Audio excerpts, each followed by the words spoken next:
Hello, Guardians, and welcome to Destiny Reset, episode 106. This podcast is about anything and everything related to Destiny the game. If you love playing Destiny as much as we do, you're in the right place. This reset, we welcome ImTheBlueRanger and guest ShadowCawn to the show as we talk pre-order exclusives, the new survival PvP mode, and the impact of the Guardian's voice in Destiny 2.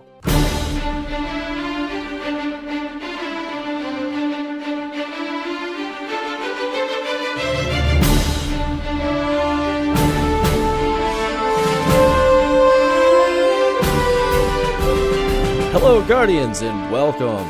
It's CyborgSasquatch, and this week I'm joined by a friend of the show, ImTheBlueRanger, and special guest ShadowCawn. How's it going, guys? Hey there. Hey. So we have to bring up the fact, obviously, AER0KNIGHT is not here today. We've given him a hall pass. He's on vacay this weekend. Vacay, quote unquote. Took a long weekend to be with his family. So we're going to hold down the fort as best we can. No parents, ice cream for breakfast, jumping on the bed. There's one rule. Totally all those things. Wait, what's the one rule? It's you ever see the little Caesars commercial? Oh, yeah.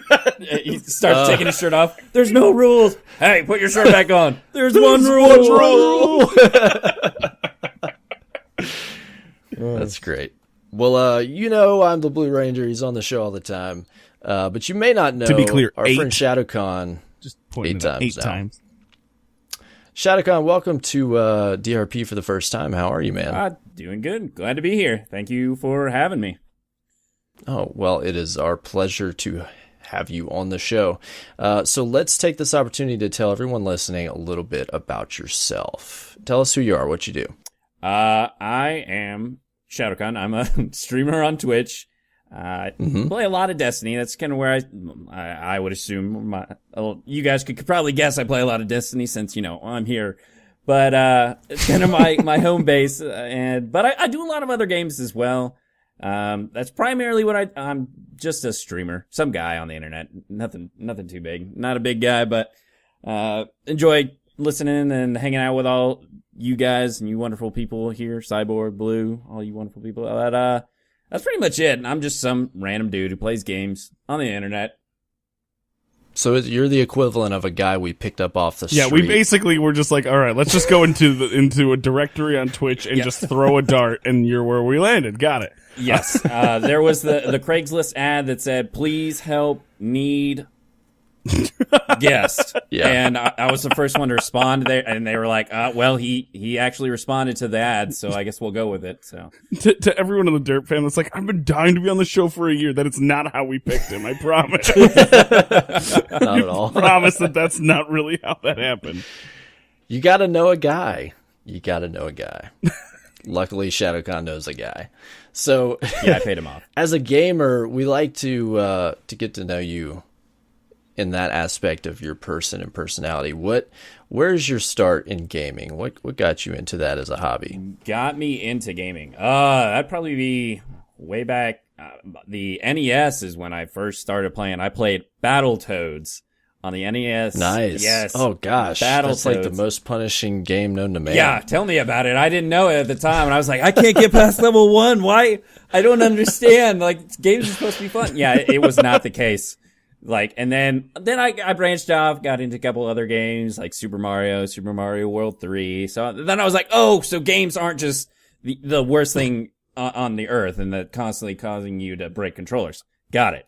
And from there, I progressed through most of the thing, the N64, Super Nintendo, eventually mainly playing on Xbox from there. And I've kind of stuck with Microsoft and eventually got into PC gaming as well. So I played quite a few games. I typically stay with RPGs, shooter kind of games, but I enjoy a good puzzle game here and there, or just like a good strategy game. So, pretty. On a scale of Civ 5 to Candy Crush, where do you fall as far as strategy? And pretty neutral. I enjoy strategy, but I'm not like really. That's the scale. Yeah. I just came up with it. It's a new scale. It might need some work. It's definitely a working scale, but I enjoy a couple. I'm not a huge like StarCraft or Civilization kind of thing. StarCraft. But I like having a game where I actually have to think. Like not just a mindless drone. I'm just gonna play to play kind of thing. I like it being able to sit down and go, okay, what do I have to do in order to kind of beat this game, or what is my opponent thinking, and just something that kind of is a challenge, I guess, to really progress forward. Do you fall more on, do you enjoy more single player experiences, co-op experiences, PvP? What do you gravitate towards? Honestly, it depends on the mood. Every now and then I like having a good solo story game where I can kind of relax and just sit back and be able to play by myself. But in general, I like being able to go out and play with friends, with people, and kind of experience the story or the environment of a game. I do really like playing PvP, but it can get a little bit frustrating sometimes. So I like being able to have that element of multiplayer where we can just go in and kind of be like the Diablo sense of it, where I can go in, play with a bunch of friends, and we can just annihilate everything that's coming our way and feel like absolute gods. And then you put it down and you're like, okay, I'm all right. I can relax now. You exorcised your demons. Yeah, literally. So, speaking of exorcisms, what brought you into Destiny? What? Wow. I'm sorry, we gotta back up on that. What? How was that a transition? Well, no, see, because Destiny possessed me. I wanted to play Destiny. Picking up what I'm throwing See, down. I got you. But it was actually my good buddy Goose. We were in college, and I was wrapping up my degree, and he was being a lazy bum doing whatever he did. And so he was playing Destiny all the time, and I was trying to, like I said, wrap up my major. But I'd go over there to his house, and we'd kind of sit there and relax, and I didn't have an Xbox One or a PS4 at the time, so I'd just kind of sit there and hang with him as he played. And we just had a ball just sitting there relaxing, and I'd watch him play, and when I could. And eventually I got done with school and I was like, I'm going to buy an Xbox One so I can play with my buddies, and I'm going to play this game that I've been watching for the last 4 months. And since then, it's pretty much been nonstop. The only time where it's been like in a content lull, but every now and then I'll still hop on and play a strike or two and play some PvP. So I've loved the game ever since it's come out. Yeah. I didn't get to play it from the start, but I've always known about it and been very much involved with the game. So, in Destiny, what class do you most identify with? I read this question Warlock. just a second ago. Damn, I was like, I read this question just a second ago. I was like, no, why did I bring him on? Warlock. You did. Warlock. I totally don't play in this, guys. This is my Every fault. time. Just have a lot of warlocks on the show. All the time. This is my fault. I've always liked the kind of like I enjoy Hunter. Don't get me wrong, I enjoy Hunter. Titans, I don't care about Titans. You're wrong. Yeah, they're worst. But Hunters I can deal with. But Wow. But Warlocks have always been my little home base. I've loved being able to throw down some space magic and just look at everybody and like, what up? Just annihilated you with a good old Nova Bomb right there, looking right at you. Are you more of a Void Boy or a Storm Dancer? Everything. Good self-res? For year one, and I was Void Walker hard. But man, when Storm Trance first came out, I love Storm Trance. And then they nerfed it to the ground, so that's what I switched back to my Still Void good. Walker. It's still good, Still but good, it wasn't yeah. as good like when Taken King first came out. Year one Void Walker with Blink was very effective in PvP. It was good. Yeah. What is your favorite Destiny 1 weapon? Destiny 1 weapon? Yeah. Because we got to talk about that specific delineation now that Destiny 2 is coming out. Destiny 1, just all of Destiny 1? Or All of Destiny 1. That's a good... Your favorite weapon. Honestly, I'm going to have to go with Bad Juju. Nice choice. I loved being able to run through PvE, just annihilate people without ever having to reload. You get your super quick, and then you just lay it down. You demolish a group of enemies, and then you're like, you know what? I want to do that again really quick. So you just go to the next group and just lay down your bad juju and get some more super, and you just rinse and repeat the whole time. Maybe So that was my all favorite Destiny 2 needs is bad juju. Can't get your super fast enough? Use bad juju all the time. Bad juju. But Dude, honestly, if they have a gun with that perk, people are going to be all over it. Oh yeah, it'll be the only gun used. I think I was talking on stream the other night, but or maybe it was in a party. But if I want a replica of that particular gun, they sell them, and I'm pretty sure they sell them. yeah, or you I get could somebody probably 3D buy made one too. Now, Yeah, do you go with the OG skin or one with the? I want the dark purple version that came out, like the reskin that they did when it came out. You know how they kind of reskinned them for the Taken King, and there was like a purplish, like a dark purple version that I really liked. I got you. See, I really like the. I can't remember which one, but it's got like the white and it's got the webs on it. Oh yeah, That one's my favorite as far as the skins go. That one's pretty cool. Yeah. No, There's a lot of them. Silly question, kind of off topic, but I don't think I've ever heard your answer, Cyborg. What's your favorite gun from Destiny 1? Bad juju. Wow. See, 2 bad jujus. we are on the same page. We're talking about demonic possession, bad juju. Did we just become best friends? Yeah, we did. Oh, he doesn't know the line. Anyway. That's okay. No, I know where it's from. I can't remember what the exact line is. That's Step Brothers. Oh yeah, it's Step Brothers. But I'm sorry, I What, can't quote exactly. That's all right. So you do a little bit of that streaming on Twitch.tv. What brought you there, man? How did you get into streaming? That's actually a long story, but the TLDR is basically I had moved to a new city, didn't have a whole lot of friends in said city, and I was looking for a way to play games with a bunch of people that, like I said, Destiny-wise, and I started bouncing in. I'd heard actually about the Destiny Con, or at the time it was still coined Guardian Con, but they changed it to Destiny Community Con, and then eventually changed it to the Destiny Community or no.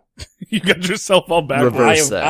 I have. So it was Destiny. There was Destiny Con. It was Destiny Con. Community Con. There it is. Okay. Yeah. And then it's Guardian Then Con. Guardian Con. But I'd heard about that, so I'd actually hopped on and started watching K Magic. And so I was doing that, and I was like, you know what, I really enjoy, like, he's interacting with people, and he's playing the game and having a good time, so I was like, you know what, I'll give it a shot. And from there, I started playing Destiny, and came across all these wonderful people that I've come to enjoy hanging out with and talking with pretty much almost every day. Well, that's awesome, man. It's a little bit of a different motivation than a lot of people that stream, you know, where, I mean, there's a lot of different motivations, but for you, it seemed like it was primarily social, which I think is awesome because Twitch is a social experience. So I think that's a great reason to be there. And you're actually on a stream team with our boy Blue here and Kevin, right? Yeah, they actually, I don't know why, but for some reason they offered to let me into the team here, about a month and a half ago? And they've longer than that, but yeah. Yeah, and they've regretted it ever since. Since. Oh, he's terrible in the group chats. Yeah, it's kind of the worst. I'm pretty sure I'm the one person that, like, throws that little piece of information that just makes everybody attack each other, and then I just sit back and watch the carnage. But it's great. I think somebody's got to do it. I think the supers are perfectly timed in the Destiny 2 beta. Blue, your rebuttal. Totally a Warlock thing to do. Yeah. Watch all the Titans go at it and punch each other. Oh, well, it takes a while. It's the arms, man. It's a slow fight. Yeah.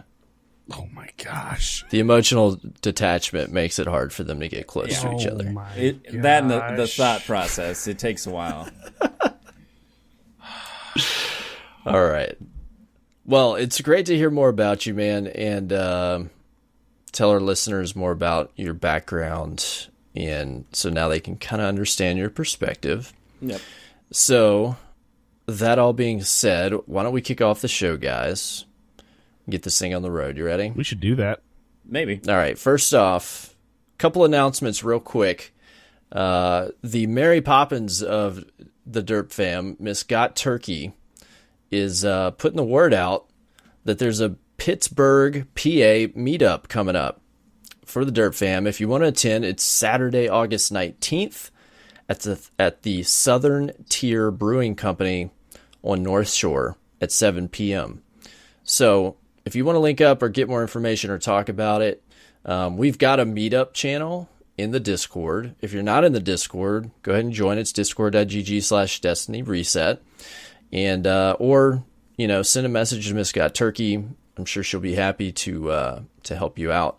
But if you're ever on the East Coast somewhere, I would highly encourage you to go attend this. Everybody at the Derp fam's really fun to hang out with. So I want to go so fun. Bad, but I'm actually going that weekend to the Carolinas for the lunar eclipse. Are you really? That's awesome, dude. So, I'm excited to do that, but at the same time, I saw the dates for this. I'm like, oh, come on.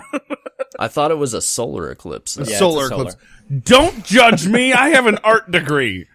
I'm not judging. Says the Titan. Look, you put it out there.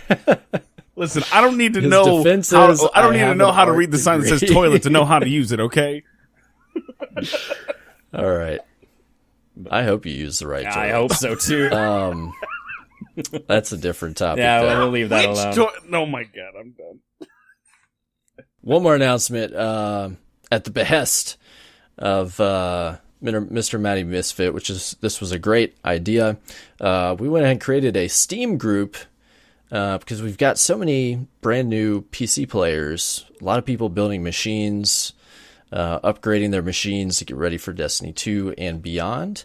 So if you're trying to get together and play some fun games like, I don't know, PUBG seems to be what's hot right now. Oh, yeah, we're talking about PUBG, guys. PUBG. Oh, God. There's a reset in PUBG. We can talk about that.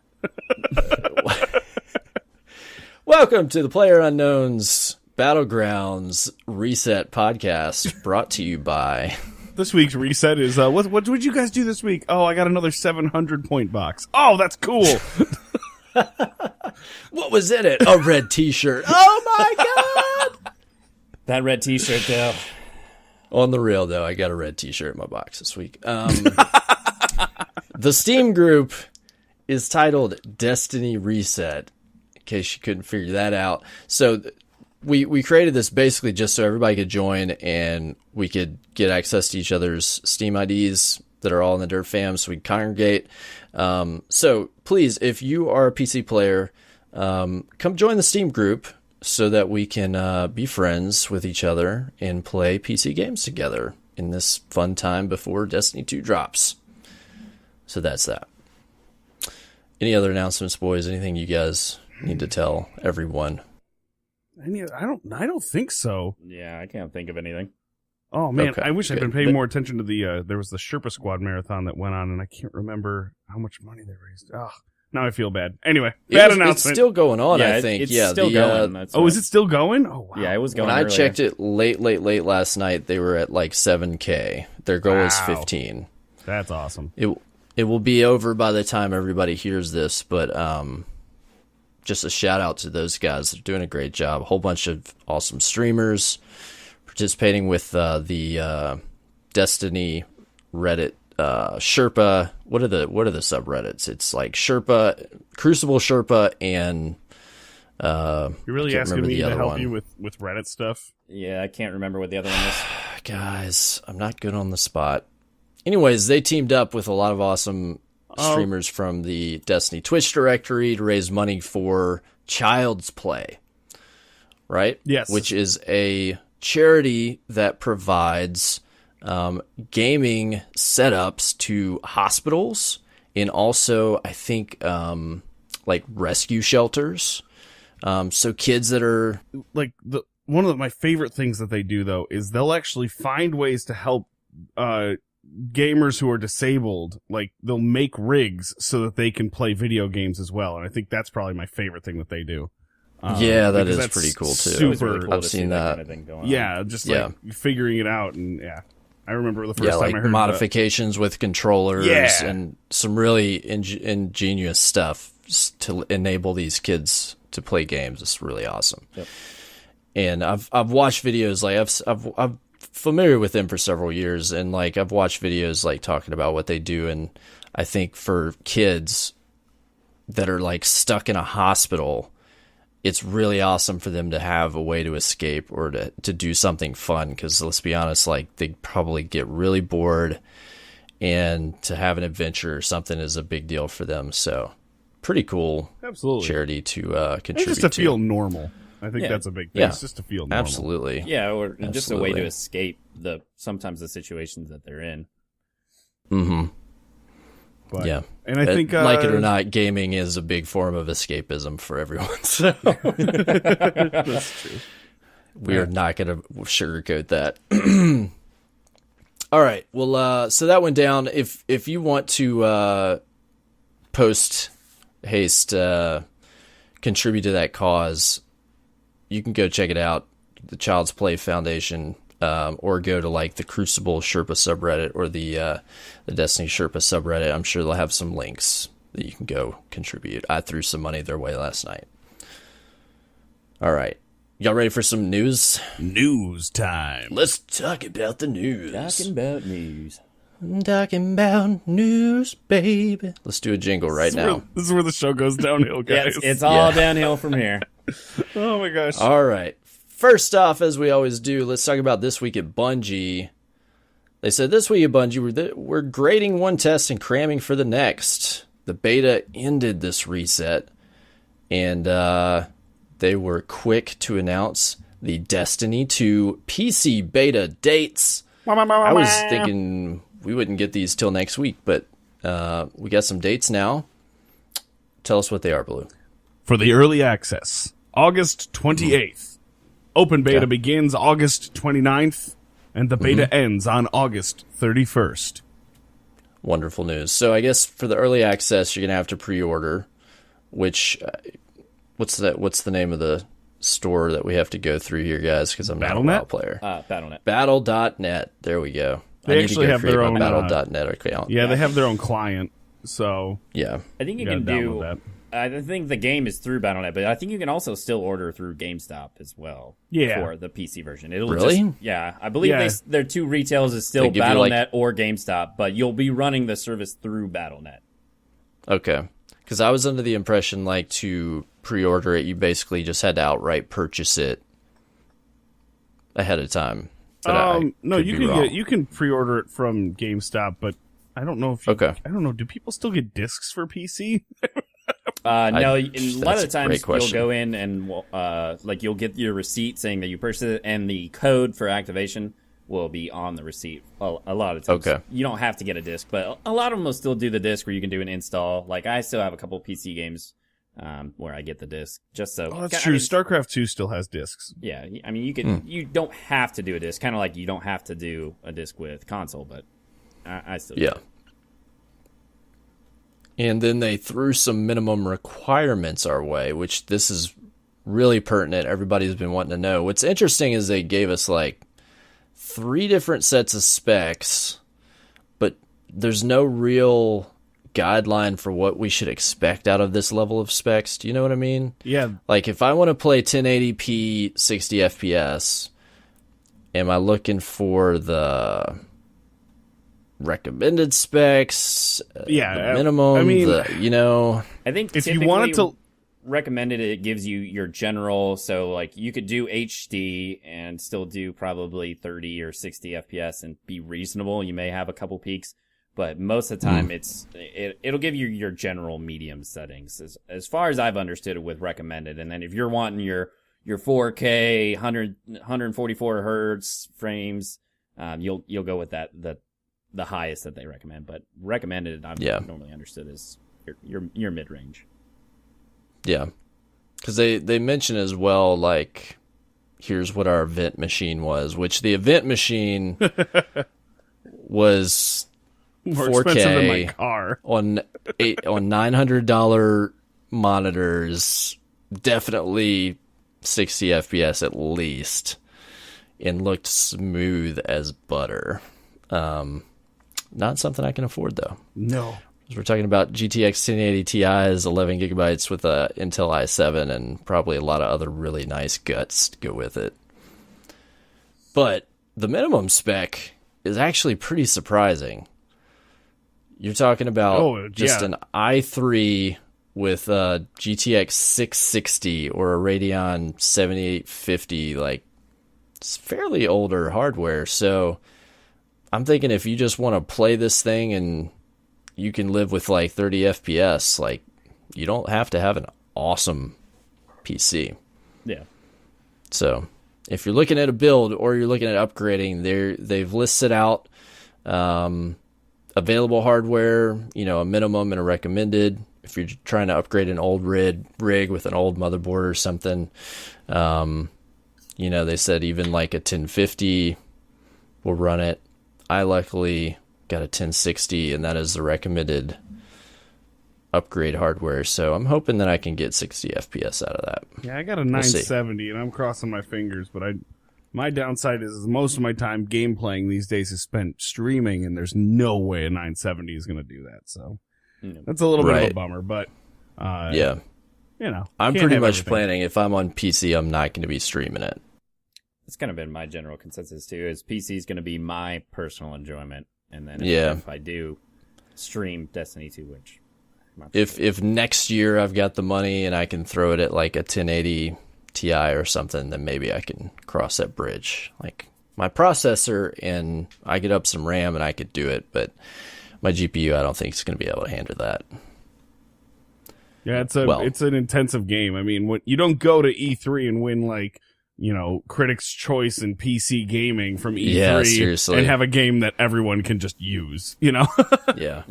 But I think it is notable that it is accessible. Like, it's within reach. This is a game that a lot of people can play, and it's got flexibility as far as how good you want it to look. But if you don't have an awesome machine, you'll still be able to make this thing run, which I think is going to help them reach, you know, parts of the market that not everyone can handle. So I think that's good. They're smart. What do you guys think about these dates? This is literally like the weekend before the console launch. I was actually going to touch on that. I guess not necessarily the dates, but the amount of time to me is what kind of caught my eye. Is you had the console version where they had 6 days for the beta, and for PC they're doing it during the middle of the week and doing it at less time with a platform that they have never released it, at least console. They've I mean, Destiny 1 was on console, but this, they're doing a brand new build, new platform, and they're doing less time for a beta on this platform. So that's what immediately caught my eye, is if they're looking to fine tune and get feedback on this, they're offering less time for people to be able to do that, and at a time where some people may not even be able to get to the beta because it's during the weekday. Some people are only not allowed, but can only play during the weekend. So the people who've been holding out for PC can't get on. So that was what Are you not allowed to play during the week, Shadow? Are you in danger? Are you cough twice if you need help? No, I'm good. That was 3 coughs. I don't know what to think. What does that mean? Yeah, I'll leave you to decipher that. But that was what immediately caught my attention. That's a good point. Is that? And I mean, this is like, gosh, don't y'all have other things to do right before the game launches? But maybe I'm assuming the game console will already be gold, so maybe they've got the downtime to run a beta the week before launch, but I'd be nervous. Well, my only thing with that is they may be using, because that's the BattleNet servers that they're running it on at that point, so they may not necessarily have to worry about it, but they won't be using the servers that they've had for the console. So they may have a separate division that they've got ready for the BattleNet servers to test it on. Yeah. So, and our resident industry expert, our anonymous person that tells us fun stuff about game development behind the scenes, pointed out that betas on PC is more of a Wild West environment, meaning like you don't have to go through certifications and et cetera, like you do have to on consoles. So we may be able to see a more current build of the game when it comes to PC than what we saw on consoles. So that could be a fun and interesting experience if that is true. No. So, yeah. All right. So, moving on from PC talk, because that is for the future. And right now we're talking about the future. The future. The future. Right now we're talking about the present, though. We could talk about this. We've got a announcement of a new exotic. Not necessarily new. We saw this model of this gun at the DRE event, and it's got a name though called Cold Heart, and you can get it if you pre-order the game. What do you guys think about that? I hate it. Well, do you hate it, or are you just saying that to save No, face? I hate it. I hate pre-orders. I hate pre-order perks. I hate that a weapon is a pre-order perk. to be fair, they did state that anybody will be able to get the weapon, but pre-order will automatically be able to have it with release. It will be available in you'll December. get this in December. Yeah, no. I'm sorry. Activision's got to get off their high horse. All these exclusives, these timed events, I'm done. Like, this is too much. I hate all that. It's garbage. You want to throw me a skin for pre-ordering? Like, right now, I'm doing that thing where I'm, like, tiptoeing around Twitter going, so, like, any PUBG devs out there got any codes for those pre-order outfits that I missed? Because I didn't know that was a thing. And I get it. Like, that's a skin. Which, by the way, why would you have to pre-order a game that isn't finished to get something in the game that's not finished? This isn't the PUBG reset. Subject. This is a PUBG reset. But I don't know, a gun. That's where the line for me goes, like, wait a minute. It's not cosmetic. It's a gun, and it's an exotic. Like, I don't know. Yeah. I do agree that it creates a sort of dichotomy where they're wanting people like, hey, we got this thing that you can get for a pre-order, so we're wanting you to pre-order, whereas not everybody's able to pre-order or able to afford it at the time, so they're going to be at a disadvantage for quite a few months, because it may turn out that this is one of those the year one Galahorn event where you're going to need this for the raid or need this for the thing, and people are going to be left out in the dark because they didn't have the opportunity to pre-order this. And then it may be that the game comes out and people are wanting to try and get that, but then they're going to be stuck out and not be able to get it because they didn't have the foresight to grab the weapon. But I said, it puts them at a disadvantage because it may be that year one Galahorn type situation. So I completely agree. Yeah. Weapons shouldn't be in that situation. They have clarified it's an energy primary weapon. It's not a heavy or a power weapon as they're called now. There's also a ghost that's a kill tracker ghost that measures your PvP and PvE kill count, which is a cool thing. It's a feature. It's interesting. Going to say, in regards to that one, that I hate that awesome piece of information is being gated behind something. Because why is that not just something in your game? Like, why do I have to pre-order it to know how many kills I have? Like, there's websites, third parties have been taking care of that for 3 years now. And now you're saying, we're going to put it into our game if you pre-order. And I'm just like, seriously? Like, are you serious right now? Come on. Like, everyone wants to know that kind of stuff. That's a metric that interests people. And here you are, like, gating it. I don't know. That's such a weird thing to put behind a paywall.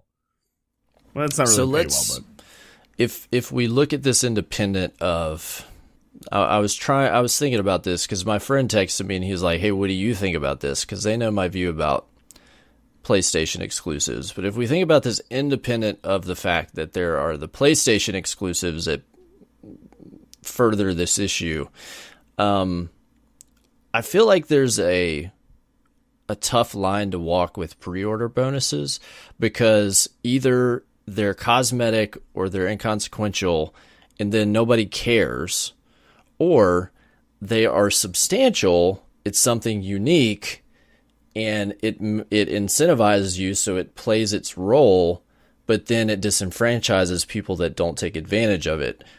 Where are they supposed to fall on the scale? Should they make pre-order bonuses kind of terrible and not matter and only be crappy cosmetic stuff, or should they make them something substantial that does reward those that pre-order? And I hesitate to use the word reward, but that's what they're trying to do, is provide the carrot to get the pre-orders, because it's good for sales. It's good for their board meetings. It's good for their earnings calls to be able to say, we've got X pre-orders for sale for this game. I feel like it's like your pre-order bonus. If that's the route you're going with, it should, like you said, have some sort of incentive, because if I like, okay, if you pre-order Destiny 2, you can get a weapon skin that lets you turn your gun pink. Okay, I don't really care about that, so I'm not going to really worry about it. But I do think that there is a certain level to which it does go too far, because like the Cold Heart, for instance, if they did, maybe we're like, hey, pre-order, you know what? We're going to let these people have the gun when it first comes out. And then, you know what? We'll maybe let a week go by where people are kind of can have this glorified, oh, I got this is an awesome weapon, and then let people go on it. But when you have it so long, and it's kind of like the whole thing with Xbox or the PlayStation exclusives. The Xbox people, some of them I've never gotten to use some of those PlayStation exclusives, and I never probably will. And so it's such a deterrent for me to be, because it's so long that I have to wait in order to get it, that it's actually a turnoff to go and even want to go to PS4, because that if that's your sort of game plan, I don't really want to be a part of that. I want to enjoy the content that I can get immediately. A certain amount of time, I can understand, because it gives an incentive, but there's just a point where it's too far and too long. Yeah. So is it more, is the problem more the timing and the longevity of these exclusives, or is it a central argument with them existing at all? Me personally, I don't really think you should have exclusives for a particular console, as far as in-game items or like maps and stuff like that. I can understand things that don't affect the overall gameplay and mechanics, then I'm okay with. Like, if you get a custom skin, I can understand that. But like with Destiny 1, you had Hawkeye, you had various maps, you had all these weapons that I would have loved to have been able to play with and had the opportunity, but I don't have the money to be able to go and afford, like I didn't at the time, to be able to go and buy a PS4 and buy Destiny and invest all the time that I did on Xbox side into a PS4 just so that I can get this one item that I maybe wanted to do. That's time that I didn't have to do. And it like I said, it's a deterrent for me, and I assume most people, that they don't want to have to buy both consoles so they can get content. If you primarily play on one console, you don't want to feel like you have to go buy this, because if you're on a particular console, most of the time you're playing with the people or friends that you already have on that console. If I go to this console over here, I don't know very many people over here, and the only reason I would get it would be to get this content, and even then, I may not like that content. Yeah, it becomes more of a deterrent for some than an attraction, I think. I've always said that, especially with in-game purchases, things like silver and etc., like the line is always when it affects gameplay. And I think when it's a weapon, then you are affecting the experience of the players, obviously, if they've got a weapon that other people don't. And especially with exotics, because exotics make up like a really unique, flavorous part of the game, and in the past have made significant improvements or detractions to how you could take on a specific challenge, as you mentioned, a la Galahorn. So hopefully the balance is such that we don't have those kind of problems in the future, but I could definitely see how this could be like an important high DPS weapon. They specifically market it as such that it's really good for single enemy combatant DPS. So we might have this problem again, and there's going to be a lot of players that didn't pre-order or didn't even know that they could pre-order, or didn't even know that there would be a bonus like this and just expect to pick it up on launch day. Believe it or not, people just buy games when they come out that will miss out on this for several months. So I think it's, while I see the value of this item for those that do pre-order, I think it's more of the same annoyance that we're getting from the publisher of having this necessary stuff to incentivize the behavior that they want. And I'm not a big fan. Yeah, I mean, it's basically gonna, with the way that the weapon's designed and it being a unique energy weapon, it's gonna create an oligarchy of that particular thing, because only a certain amount of people are gonna be able to use that weapon, and it, like you said, it may be a optimal DPS weapon for events and raids and strikes like that. People are gonna be out of that. I agree with your point, but I love the word choice that you use of an oligarchy. An oligarchy, yeah. The other thing, though, is it might be a total, like, piece of garbage gun, you know? Like, it might be a no-good gun that they just threw in there to make people absolutely pre-order. Possible, but it's still it's still going to draw people, because you don't know. I'm sorry, did any of the exotics in the D2 beta make you go, dang, I can't wait to get this in the full release? Nah, not for me. They were like, oh, this, I see what it does. That was about it. So, I don't know. I like the Arc Runner, but no, it's... I liked Arc Runner a lot. Which one is that? That's the submachine gun. It was the, submachine gun that you got on the Warlock. Yeah. You didn't play Warlock. You wouldn't know, I didn't play Warlock. I played it at the DRE and I was like, nah, I'm all set on Warlocks now. I tried to make a Warlock, and I couldn't get through that mission. I was so sick of playing that mission, I couldn't do it again. Okay. So That's I did get it, but I don't remember really shooting it. So. All right. Well, I don't want us to get stuck on this for too much longer, but it is what it is. Again, nothing that we can do to impact it besides voice our opinion, but another symptom of the sickness of Activision. That's the way I see it. Let's talk about Destiny 1. Trials of Osiris, they mentioned this weekend is the last, this one occurring that we're in. We're recording on a Sunday.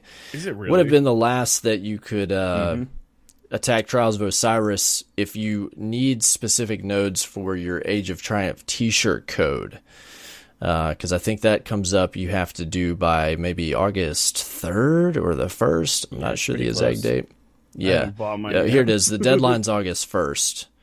So if you're listening today, Tuesday, you've got till today to finish the book to the enough with enough progress to unlock that, what is it, like rank 7 to get the Age of Triumph t-shirt. I think 7. A lot of people are already there if they've been wanting that. It wasn't too difficult to get through that. Yeah. And with the amount of time that we've had in order to complete it too. Yeah. Some people are coming back, and they're like, oh, I do want that, but I didn't attack a lot of this content, but I do want this shirt. So they're trying to grind it out. But it's not terribly difficult. Like, I have one node left, not for the shirt, in the book, and it's Trials. So I'm like, darn it. Man. So I've got to get like maybe 10 heavy kills to finish out the Trials. That's what I got to do. I need 6. Yeah. That's going to be the hardest one, though. I'm thinking about just going in there and just messaging the entire team and being like, listen, we will give you the win. Just let me get 3 heavy kills. Just cheese it out, man. I don't care. I only need this for the entire book to be done. Please. Yeah. And then when it goes and it passes, I just bounce. Like, whatever. There you go. But a really big announcement, though, I would consider is the very last Destiny 1 Iron Banner starts this coming week, and it will be Control. And I am personally going to jump in and absolutely play some Iron Banner Control, because Iron Banner has always been one of my favorite activities in Destiny. Will you guys be in there? I probably, if it's the last one, probably. I'll probably make a day of it. Yeah, but good. I'll be bouncing in. What it makes me want to see is if 2 weeks before Destiny 2 comes out, if they give us the second and last Queen's Wrath event. That would be funny. Bring back That'd be one way to the close things supremacy out. and everything like that. Like, oh, that would be so cool. That'd be awesome. Well, if you're planning to play, we'll throw together one more Derp Fam banner, as we call it, where we group up and get big rotating fire teams and try to pull the community together. So be looking out. Jump in the Discord on your respective channels, the PS4 or Xbox One channels, and group up with some members. This will be a great time to get together over the course of the summer. I know there's a lull. Not everybody is playing as frequently as we have in the past, but I think this would be a great time to get together as a community and say farewell to Iron Banner and a big part of Destiny proper. So I'm going to look forward to that. We also mentioned, and we'll get into this in a few minutes, but they've got the changes to clan support to gear up for Destiny 2. So we'll go over a little bit of that after we get through the TWAB, but that's going down. It got pushed a couple days because the beta got lengthened last week. That month period that they are allowing us to make those changes. So that's a thing. If you're in a clan or you are a clan leader, it's some decisions you're going to have to make. Let's see. Destiny player support. We've got more clan related stuff, so we'll go over that. We've got one last Bungie bounty for Destiny 1. It is Mr. Iron Banner himself. Hey Fitzy will be in the Pennsylvania region on August 2nd on PS4 at 4 p.m. Pacific in Iron Banner Control. So if you would like your last chance to get the Sign of Opposing Will emblem in Destiny 1, this would be the place. I don't know if this is the last Bungie bounty, but it's the last Iron Banner Bungie bounty. So there's that. We got a lot of cool movies of the week. Did you guys watch any of these? Nope. I feel like I haven't watched movies of the week in so long, and they're this always one so is pretty good. funny. Excitable Shacks, titled "Stop Yelling at Me, Shacks," that you'll probably get a kick out of because you can imagine what that is. Make sure you watch that. So that was this week at Bungie. They mentioned that they are gearing up to go to Gamescom. If you are in Europe and will be attending, you'll be looking forward to Bungie being at Gamescom and obviously probably showing off some Destiny 2 and maybe even playing. Who knows? So that was the TWAB, and we've got a bunch more news to dive through, guys. So let's try to dive through this real quick. Let's see what we got.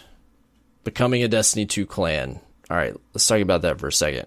If you're in the community, you're probably wondering what's going to happen with my clan or your clan.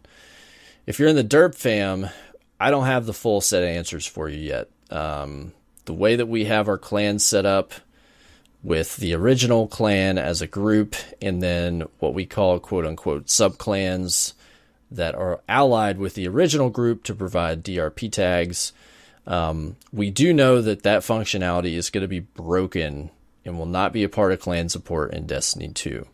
So we are actively discussing what the solutions will be.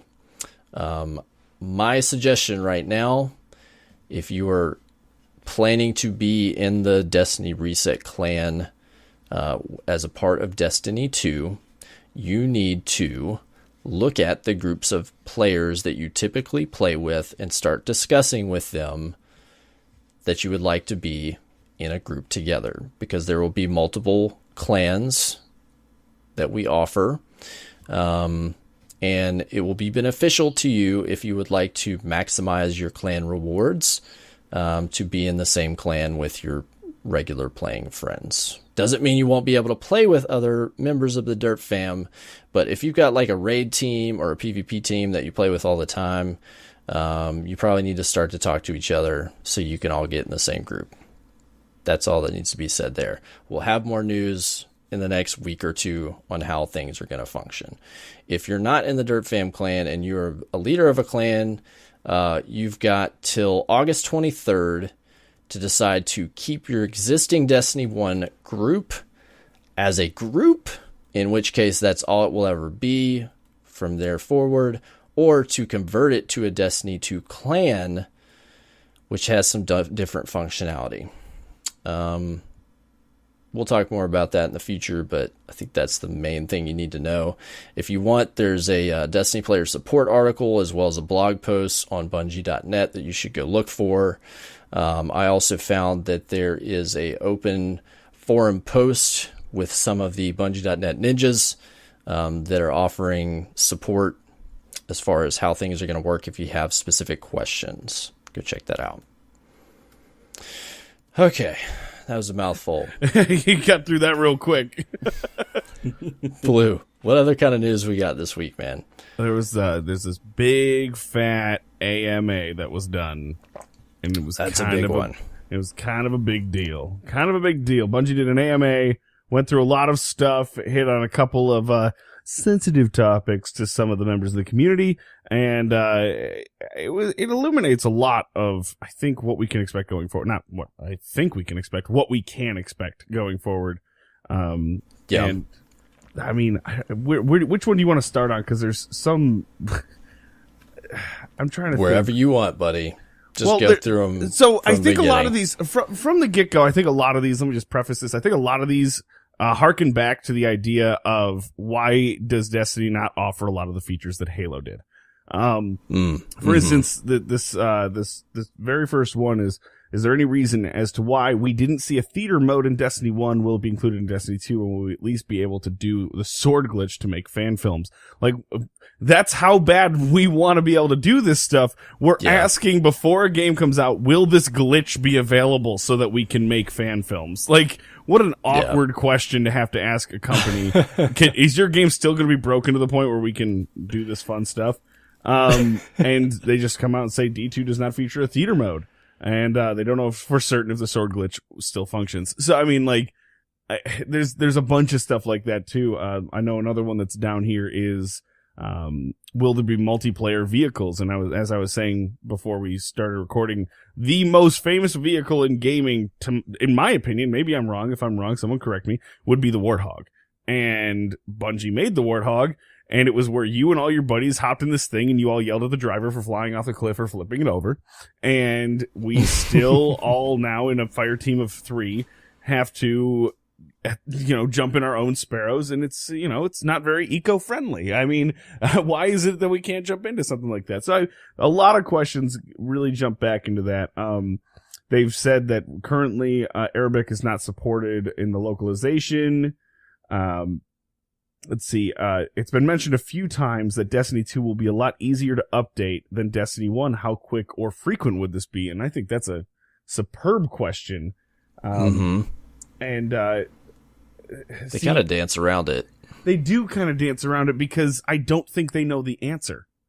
Right now, with the betas and stuff, when they need to fix something, they just turn it off and fix it.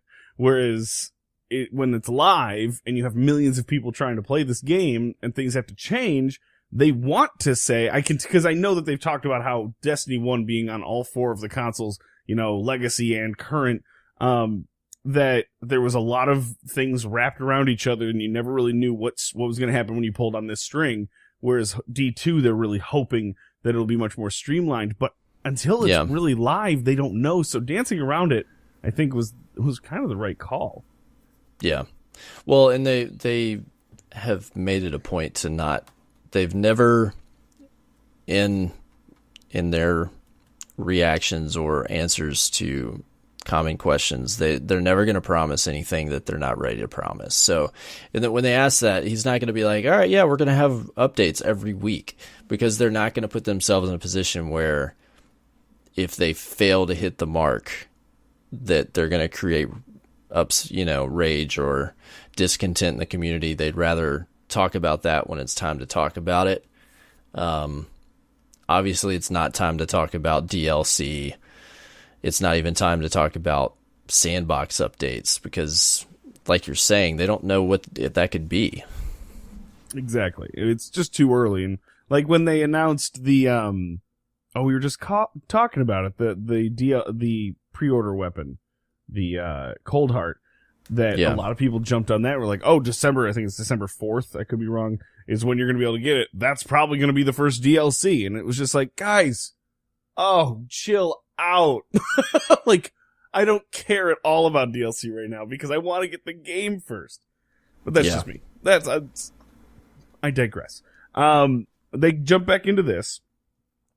Will Destiny 2 support HDR or have any enhancements for the PS4 Pro / Xbox One? And they point out that the Pro is already supporting dynamic 4K resolutions, but that the Xbox One ships after D2, and they basically can't talk about it yet, which I think is fair. I don't know if they've decided on what they're going to do. I think if they don't offer a 4K option on the Xbox One, which I think they said it won't be 60, but I don't think they said anything about 4K on the Xbox One.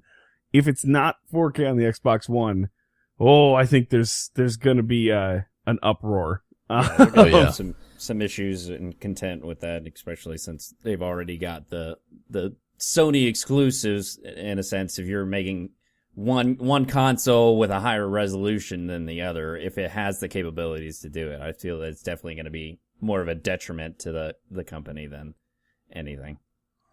They also said hopefully the reality is that they're just tabling that work until after they launch the game, Yeah, I don't know. Perhaps. But because the way they phrase it, he said it's something we're interested in, not even something we're working on, Well, that's the HDR. That's not the 4K. They said with the HDR is that the HDR will not come out with console launch, but they're really excited with the technology, and so they're hoping to be able to push something out after. They're no promise, but they're hoping to post something post launch or push something out post launch. So, and it could be the fact that they just didn't have any time in development for that particular console, because it could have just been out after they've gotten the encoding and most of the framework done on the consoles that they currently have, that they just didn't have the opportunity to put it through prior to Destiny 2 releasing. So. Yeah, obviously it's more important that the game release on time, so I'll give them that. It seems kind of interesting here. The question is, with the resilience, recovery, and agility on armor now, will the armor have a visual look to it that reflects the boosts on it? For example, high resilience, heavy armor, high agility, sleeker, thinner armor, kind of something like that. And they pretty much say that they designed the armor first and then assign things to it, but they try to, make them coincide in a manner that makes sense to the armor, because that it is going to play a role. So I think that's going to be neat in terms of the RPG light elements of Destiny. It's a small thing, but I find it interesting. Yeah. I find it interesting, but in a sense, and I guess this is maybe just the MMO RPG side of it. I wish in a way, though, that even if you had a high resilience, heavy armor piece, I don't always want to look like I'm this hulking titan. Sometimes I want a sleek kind of look. So I in a way, I kind of wish that they would offer the ability to say, hey, yeah, we know you got this piece and this is how it normally looks. But if you wanted it to look like another piece, here you go. I would love to see that option in Destiny 2, but they haven't said anything about it. And honestly, I don't feel like they would go for it at this point, but it is something that I've kind of always wanted to do. Is I wanted to have a particular look without sacrificing my stats. Something they haven't mentioned that I'm interested to see is if the ornaments are going to continue in Destiny 2. Because I've really enjoyed what they did in Destiny 1 with ornaments, just providing the ability to have different skins. It was all over the beta. There's mod slots, but I don't think there's mod slots, and then there was like shader slots. And maybe that's the equivalent in this system. That's the equivalent. That's what I took from it. It could be. But I don't know what else that would more be. So a case of like completely changing the skin of the piece, which is something that I think was really cool. And collecting the ornaments to access that, gave a little bit of extra depth to activities and something else to be excited about. We'll see. It's a little further ahead. I think that ornaments did nothing for me. Okay. So I guess I really don't. I thought the pink Telesto was cool, and the gold Truth was cool. I mean, they did some cool stuff with the bad juju that I never used. So I don't know. I don't know. But kind of skipping out of order a little bit. If you're going down the list with me, how much time between launch and the first raid dropping? We're not telling IGN. Like I said before, it's IGN first, not IGN everything. I thought that was really funny. But please don't let it be 3 days. Give me at least 2 to 3 weeks, preferably a month before giving me a raid. Well, they've already said that it's going to be similar to previous releases. I'm hoping it's like the D1 release. They answered that at the DRE. But they said but that could change. It could. If it's 3 days, I am going to be livid. Because I'm going to play the game on my own speed. I will not be able to do a blind raid because I'm a streamer. So everyone's going to want to talk to me about it. And when I finally try to play it even off stream, I'm going to know stuff, and the people I play with will probably know stuff already as well. But so I'll play at my own speed, but there's going to be so many people who are doing nothing but grinding this game as fast as they can. And it's just, I really hate when they do that. It's the worst way to manage their game, in my opinion.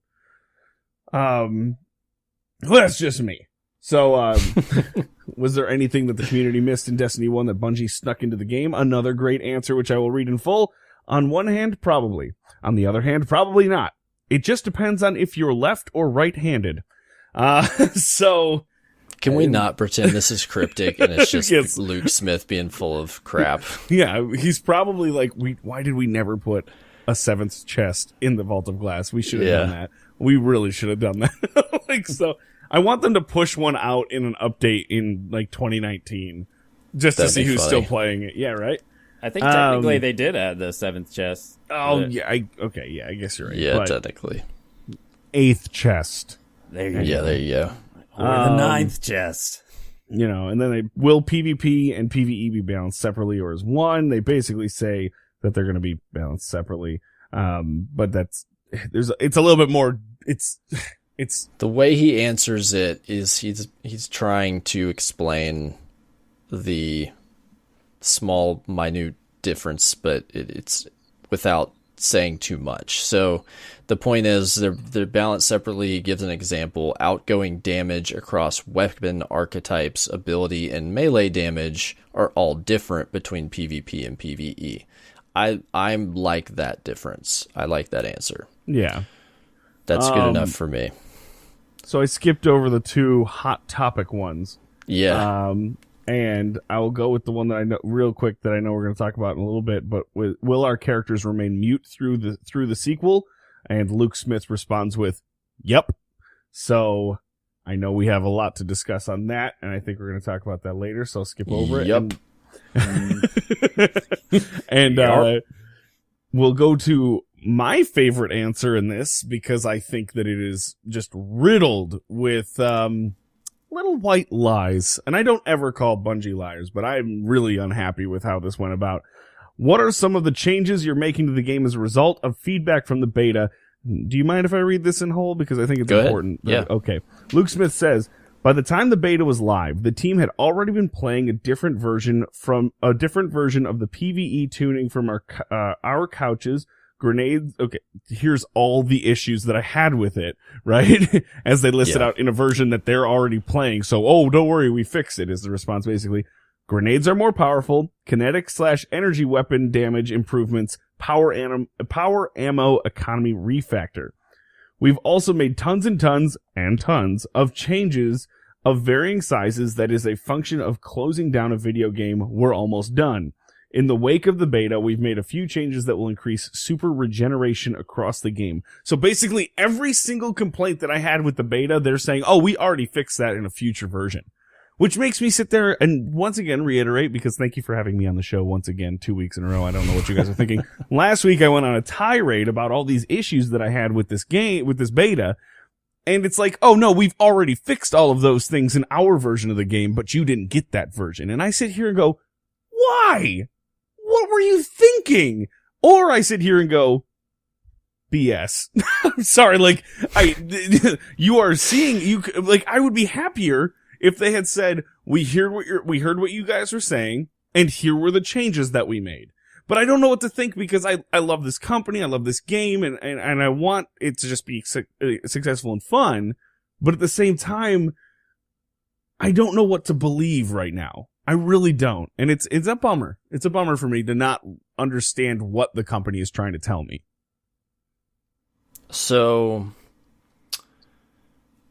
here's a because you're alluding to your opinion from last week, wherein you don't totally buy hook, line, and sinker the Bungie response that we were playing a build that was months old, right? Yeah, exactly. And again, with that amount of mistrust, you're saying, I don't totally buy what Luke Smith is saying here, that they've already fixed all the exact things that I had a problem with.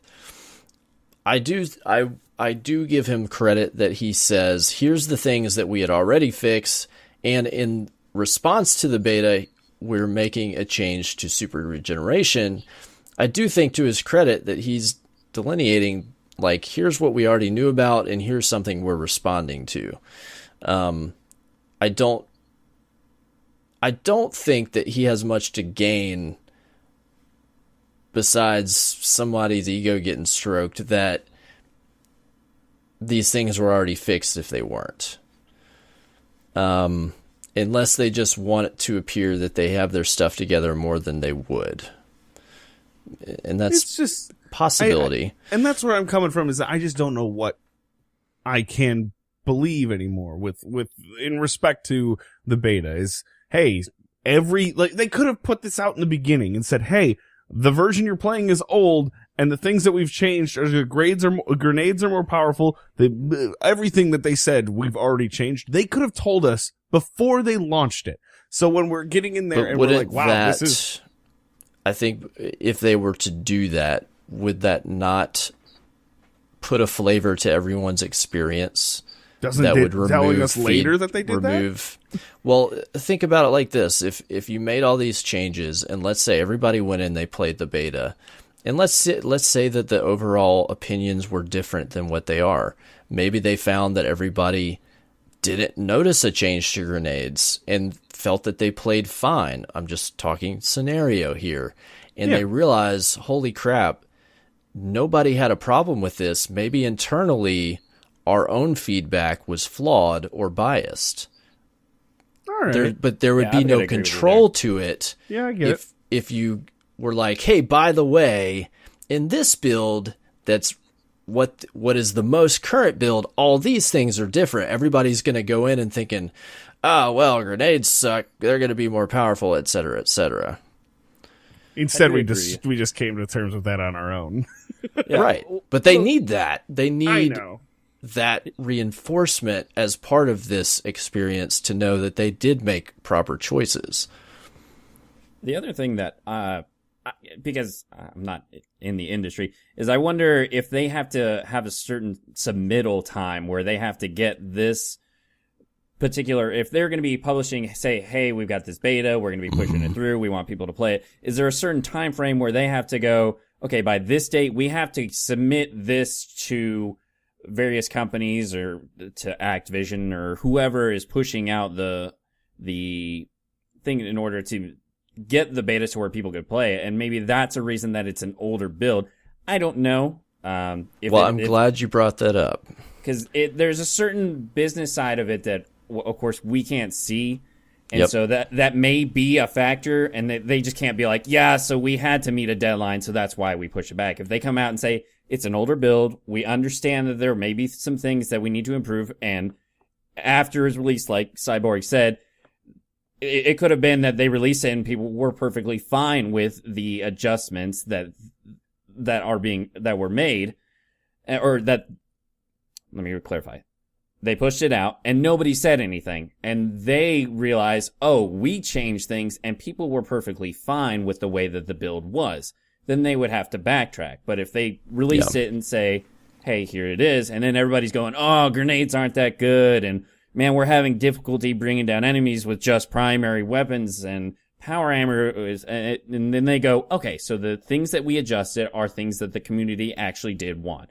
And that's a good sign. And so I understand, I'd rather go in and have them be like, yeah, here, we do agree with you. These are things that we wanted to adjust. And so that's why we gave you this build. So we can verify that that was the thing that we wanted to adjust. And like he said, they also realized, oh, you know what? People aren't happy with the fact that they're not getting their super as much. So we can go back and adjust that. Mm-hmm. But I do think it's better to have a blind experience than be told, hey, we know this thing, all these things are wrong, and we've already adjusted, but here's the game. Because then people aren't going to be as likely to vocalize their opinion about it. They'll have a preconceived notion. Yeah, I hear you. Yeah, because you're like, oh, okay, I get it. Last week we brought up the fact that we don't know, because we're not in the industry, why the build had to be quote unquote months old, and what the intricacies of making that happen are. So I have a quote from someone in the industry in regards to that, because they listened to the show and they said, hey, here's some insight into this process. So they said, game dev side note, beta builds are basically frozen in time, with a beta branch stopped where it's at and tested in a main branch that continues to get worked on like normal. And since it would be released to the public through Microsoft and Sony stores, it has to go through a similar process of certification, or quote, going gold, to make sure it meets certain expectations set forth by Microsoft and Sony respectively. That takes time. And I imagine with a game as expansive and complicated as Destiny is, what with multiplayer instances, servers, and PvP, I imagine Bungie wanted to make sure that they pushed out a somewhat polished version to the point that each of these systems worked. So this is probably why we were given a build that was months old. I think at least that gave me a little more insight into the process of what it had to be to put the beta in our hands and to do it with a good showing. Yeah, and that's why I brought it up. Is you brought that up earlier? Is that you had somebody who told you that there's a certain amount of checkpoints that you have to meet in a review, right. And so I can understand if you're having to submit approval months prior to even being able to push out this beta, then I can completely understand why this beta was an older build, because you have to ensure that you're going to be able to meet these certifications. You can't go last minute and be like, oh, by the way, we made these changes. Push it out with the beta that you're going. The company's probably going to go like, what you gave us is going to work. Just let everybody know what's going on. And so I understand that side of it. I agree. That makes sense. I have a lot. That's a lot more insight, and I appreciate it. Whoa, hold on. Blue agrees with something? B. We're moving on. B. You didn't tell me that you were bringing like insider knowledge. This is an unfair fight, and I think that the rules have been broken somewhere. It's a no contest. It's a no contest. This is for everyone's benefit. It's not about who wins and loses here. Yeah, you keep telling yourself who needs to be the winner is the consumer, because that is who we are consumer. All right. You're the wrong consumer this time. Yeah. Excuse me? Excuse me? Anyways. All right, so I think that was all the major points from this AMA. Obviously, some really pertinent information. I think a huge answer to a lot of our feedback from the beta. They are responding to, and I hope that their actionable response to the game as it releases will be sufficient to provide a better experience for us all. So, at the very least, we are seeing that they did hear the feedback, which is a great thing, right? Yeah. Okay. All right, just checking. In other news, a new PvP mode was also announced through IGN's continued Destiny coverage called Survival. Did you guys check this out? Did you watch videos? Do we know what we're talking about here? No, tell me about it. I caught a brief instance. Guys, come on. I watched a little bit of it. All right, so I get some credit. I'll give you the breakdown. It's round-based. There is a central point in every map where each round one brick of heavy spawns, which is basically supposed to serve as a focal point to make sure that you're fighting each other. Each team gets 8 resurrections or respawns, really, because it's not, like skirmish or countdown where you die and your buddy's got to get you up. When you die, you respawn. You get 8 total respawns per round. First to win 3 wins. So this is their new competitive PvP mode. I think they did confirm that there will be rotating spawns. I'm not 100% on that. I wasn't able to find the source, but I swear I saw a Twitter response or something confirming that there may be rotating spawns, which is something that AER0KNIGHT in particular was interested in, I know. So I will try to get a source on that and come back with that next week. Question is, do you guys think this could be the new Trials mode? Oh, possibly. Jeez. Throw your votes in. I mean, I think this could be it. It could be, but I'm not going to speculate to it because it could be the same thing we have with 4v4, or it could be something like this, or it could be Control. I have no idea. So the way that this is designed seems to be a response to problems that exist within elimination as a whole. Oh, absolutely, and it sounds awesome. I'm totally on board with it. But I'm just not going to speculate as to what could be Trials. That is, speculate. Come on. People who like Trials are dangerous. They are scary. Right. We don't want their ire. I do not want to be on their bad side. I just want to play my raids. All right, fair enough. I think this could be the new Trials mode. My 2 cents is it's either going to be this is the new Trials mode, or Trials of the Nine or Osiris or whatever it is just going to exist as an event within the competitive game modes, and it'll circulate. That's my 2 cents. Very we'll see. likely. What do you think, like ShadowCawn? a modified Iron Banner, basically, is what you're saying. Yeah. Honestly, I kind of, in my original impression, I haven't gotten to look too deeply into the survival mode, but Countdown to me seemed like a very likely candidate simply for the fact that it is a very tactic-based game mode versus most of what like Destiny 1 and Destiny 2 is, where it's you gun down the enemy before they can gun down you. I like the fact that there is a certain level of strategy and skill that has to be involved in the countdown mode, because you have to decide, okay, well, are we going to go for this point or this point, and how are we going to be able to attack this point? Just more competitive as a whole, right? Yeah, and so when I originally saw that game mode, I thought it would make a great transition to the new competitive mode, the Trials of the Nine, for Destiny 2, because I'm pretty sure they've already confirmed that there's 5 game modes that they've said now. For Destiny 2 that they've said, which was the survival, countdown, control, clash, and supremacy, I do believe were the 5 that they came out and said this week were the 5 game modes. And so without elimination being a surprise one in there, then they definitely are going to have to transition to a new competitive mode for Trials of the Nine. And I honestly was looking for countdown. I thought that was going to be their transition, where they introduced it into the beta, said, hey, this is what you're going to be expecting for a competitive-based game.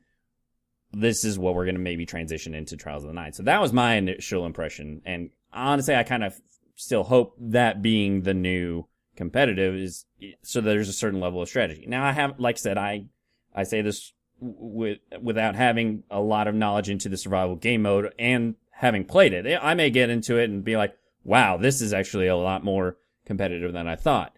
Yeah. But as it stands right now, having played some of Countdown and seeing the way that the competitive mode is going, that is my candidate as of right now. It's hard to be 100% on this because they do mention in the video, one of the gameplay designers, that this is an evolution of Skirmish.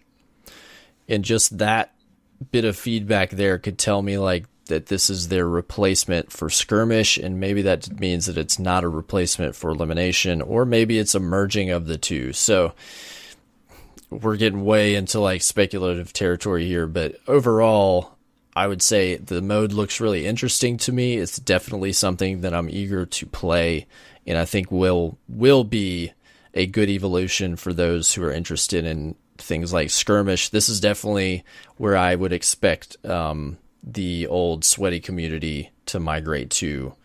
The guys who are just really into the Clash type gameplay, it's all about kills, and that's what this game mode is like. So it's got some what's the word I'm looking for? On. Yeah, it's got some potential. Yeah. All right, very last thing in the news this week. Well, two things. So there was a little bit of a leak. There's going to be some a la Red Bull from the Taken King. There's going to be with Rockstar energy drinks, some kind of Destiny 2 promotions. A couple cans were linked both in video and in picture form this week on Twitter, where they've got some Destiny 2 branding and promises of codes for in-game gear and also to potentially win prizes. So maybe not XP boosters, but they're actually promising some kind of items in the game from these, which is, I would say, an even more significant promotion or advantage compared to the Red Bull codes were. It makes more sense, though. Yeah. The Red Bull codes were broken. Oh, man. Oh, well, the system they designed was easily exploited within, like, the first day. Yeah, it was very easily exploited, and, I still have, oh my gosh, I don't know, 50 all of those boosters, things? Yeah. Yeah, and so instead of, they're like, hey, if you buy 3 cans of Rockstar, you're going to be able to have this chest piece, these legs, these gauntlets, and 4 cans, and this helmet. I would You'll have this prefer armor that. set. You know? And then it's, instead of feeling like, oh man, I'm going to go buy cases of Rockstar now so that I can have all the but really. And then if it gets exploited, what happens is now the codes that you picked up, you might have to redeem by sending pictures of stuff. Yeah, I think they put that it was, I think what they read off the cam was it was ring tabs, which I'm guessing are the little it's opening, the same thing that they closure did things for Red Bull. Yeah, it has a code on it, so which people would, I would go to buy them and I would find like the first 5 of them missing the ring tab. Oh man, people really? would just rip them off and not buy the can.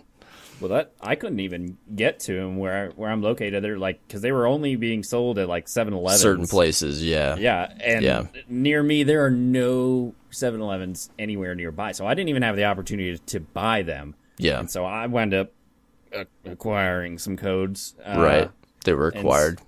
Yeah, it wasn't even hard. Like, I'm not going to sit here and ban me, but I don't care. Like, yeah, I got a couple like that. Why? Because it was so easy. Like, it was so easy. Well, and just the fact that I didn't even have the opportunity to go and get them with the way that they had set it up. And they marketed and it could them, be the same thing. The 2 that I bought were already redeemed, so I said, screw it.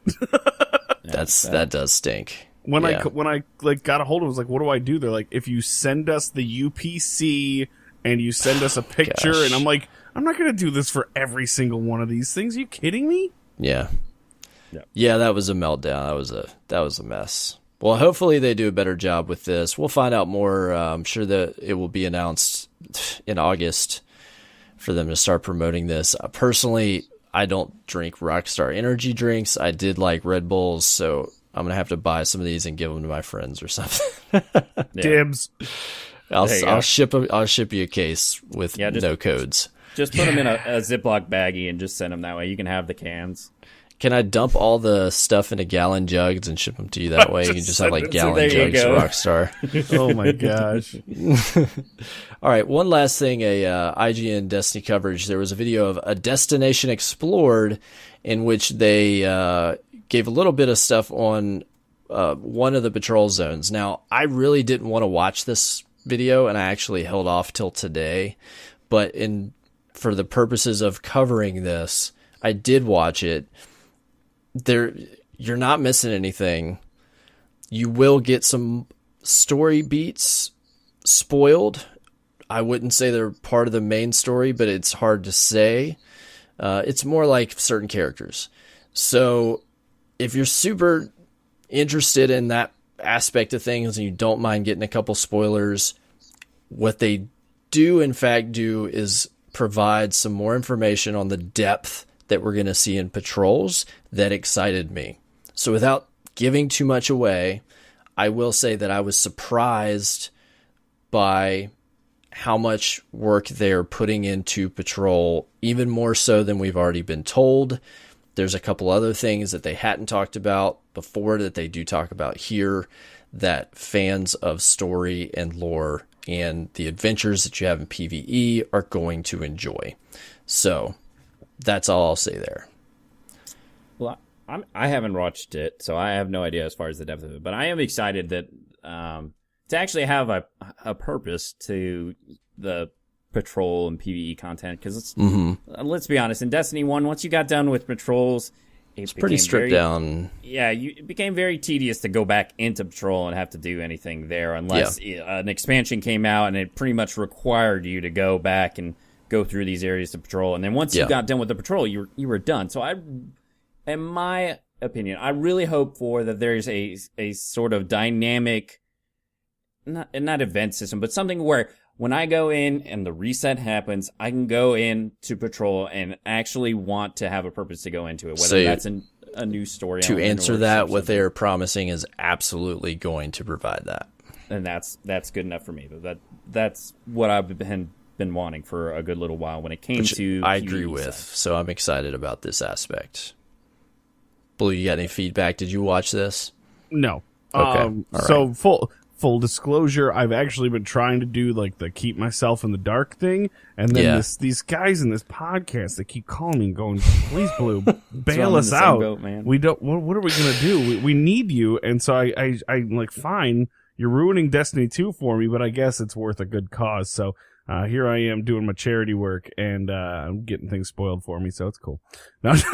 There was definitely the boombox over their head outside the windows. We need you on this podcast. That's how it goes. Destiny. Every week when I have to get Blue on the show, I have to go stand outside his house with a boombox while it's raining to get him play to the agree Destiny to do it. theme song. Yep. Yeah. I'm just a guardian standing in front of another guardian. Asking him to be on this podcast. If I could get a GIF, look, I know there's GIFers out there. If somebody could do that. Get a cyborg standing in front of a Blue Ranger. Go clip the movie. It can be done. It can be done. Let's see it. All right. Well, I think that's the majority of the news this week. There's a ton to talk about this week. We've still got stuff to talk about in Reset. But first, I want to talk about Blue. Me? And I'm not talking about you.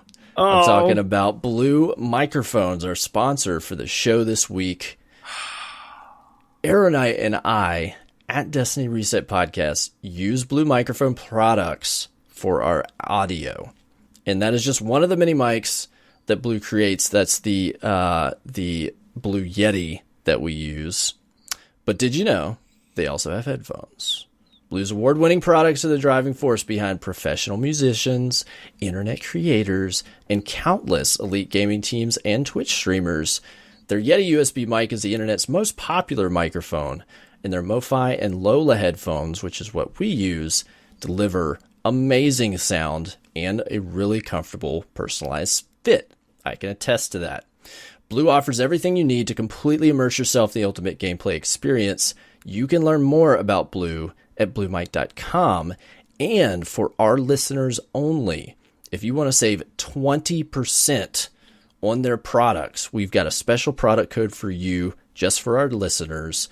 If you buy something through their store at bluemic.com, use the promo code DestinyReset to get 20% off, which I think is a pretty awesome savings on their products that sometimes you can find on sale, but some stuff you can't. And they've got some really awesome finishes on a lot of their new stuff, like the Yetis. A lot of people love the blackouts. They've got like every color you can think of now, which I know nerds are nerds. They want like their red mic or their white mic or whatever. They've got it all now. So go check it out. We love their products. They work great for us. and they sound great too on those headphones. So thank you, Blue Microphones, for sponsoring this show this week. Can I just say, in terms of color, I just want a blue mic. But I bet you they have one. I bet you they have one. I mean, it would be ironic if they didn't have a blue microphone. That would be funny. I'd have to send some emails out like, guys, come on. We totally set you up here, and you let us down. We have a regular guest. His name is Blue. You guys are blue. Like, let's make this. You don't have a blue one? What do you mean you don't have a blue one? Seriously. I really hope they just respond. Sorry, our closest pigment is cyan. We're really working on trying to get an actual Cyan blue. Ranger. Cyan. All right. ShadowCawn, I will toss this to you first since it's your first time on the show, buddy. How was your reset? It was good. I had a good week. It was a very relaxed week for me. Personally, I'm going to kind of bounce back to it. I know it's kind of over and it didn't really happen this week, but with the Destiny 2 beta, I enjoyed it. I definitely enjoyed the PvE side of it. I definitely did not abuse the infinite super glitch that was going on at the time. Yeah. And definitely did not run through a strike as a Dawnblade and just demolished everything and felt absolutely wonderful, like the coolest and most powerful Guardian that ever existed. Are you sure you didn't do that? I did not whatsoever. But if I had, it seemed like it would have been a pretty cool thing to do. And then when it came to PvP, I enjoyed PvP to an extent, and I'm sure people have their own opinions. I personally felt there was still a lot of networking issues because I would definitely be shooting somebody down, and no damage would go, and then all of a sudden I would die, and I would get very frustrated that things still felt like they were in Destiny 1, where I would be fighting Red Bar Warriors, and I wouldn't understand why. But overall, I did enjoy the Destiny 2 beta, and I do like the way the PvP is going. I like the fact that it does rely more so on your gun skill rather than, hey, I rounded this corner through a sticky nade and it rounded the other corner, stuck you, and you're dead kind of thing. Yeah. So I do enjoy that aspect. I still think there's things that I'm hoping are improved by the time the game actually releases, but overall, I had a good time. Besides that, I've been playing a lot of that PlayerUnknown's Battlegrounds. PlayerUnknown's Battlegrounds. Pilgrim. I've been having a good time playing that. I like the fact that you can kind of take it however you want. You can hop in with a bunch of friends and just kind of goof off and try and ramp off a hill into Pachinki and just try and raise hell. Or you can go super ninja ops and you're gonna hide in this bush and try and make it all the way to the end and get that glorious chicken dinner. Chicken dinner. But I've been enjoying playing that, and then besides that, I've been enjoying Fortnite. It's kind of just like a relax. I just want to kind of do nothing. Yeah, thing. Absolutely. But that's been my week. It's been pretty easy going. I can't complain about it. Awesome, dude. What about you, Blue? What have you been up to this reset, man? It's been a good week. I definitely am decompressing from the Destiny 2 beta, and by that I mean I didn't play any Destiny. But I, too, am a part of the PlayerUnknown Battleground Club. And this week, in my PUBG reset, I got my first ever solo chicken dinner. Dude, and so much hype. 10 kills. 4 of them totally were not AFKers in the beginning, but 10 kills. Here's my golf clap for you. Yep.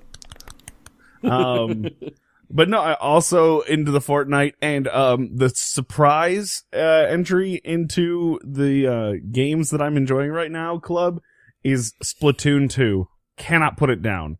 It fits. It has this purpose in my life right now that I've needed desperately, which is I have severe ADHD. So what I need is all 4 of my monitors to be going at the same time, and I still want to play a video game. So I have watched more of Netflix stuff that I've wanted to get caught up on while playing Splatoon 2 in the last week than I have in forever. Because most games require some amount of audio.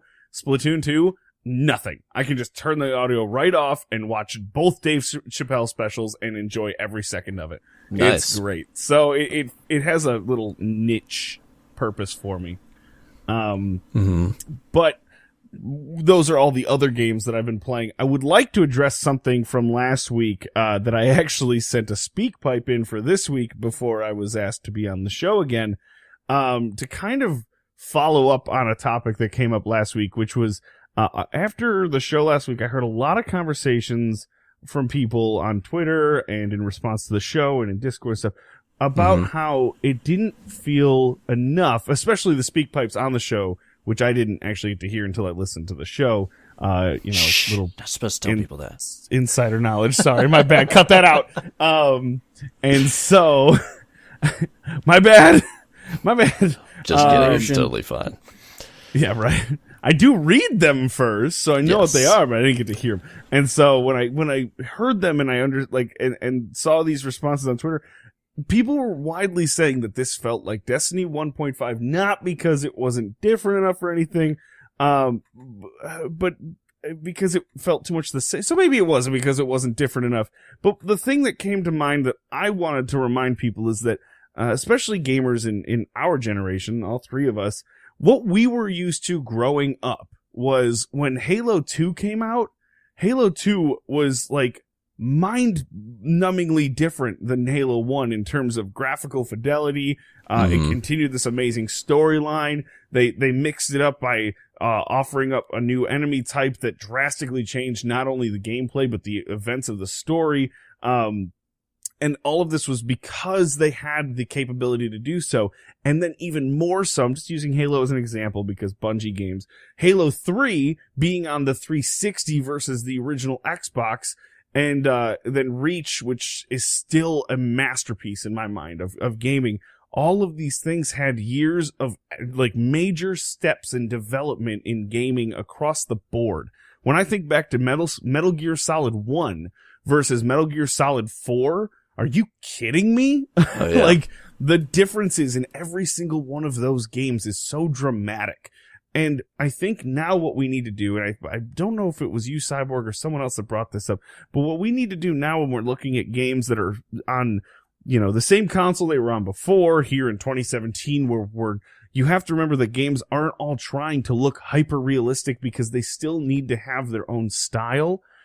We need to look at them more like books, where all books, they either have a hard or a soft cover, but they're books, and you pick them up and it's a bunch of paper, and they all look the same. But what's inside is so different. What's inside tells a different story, and it'll make you feel in a different way, and you don't know until you're immersed in this book.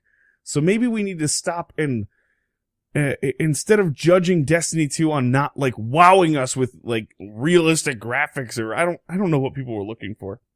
But instead of worrying about that, look forward to what's going to be inside, in between the two covers of Destiny 2, which is going to be from launch until we're talking about Destiny 3. Let's be excited about the content that's going to be in the middle and stop worrying so much about the graphics, because I know that that's what's in our head.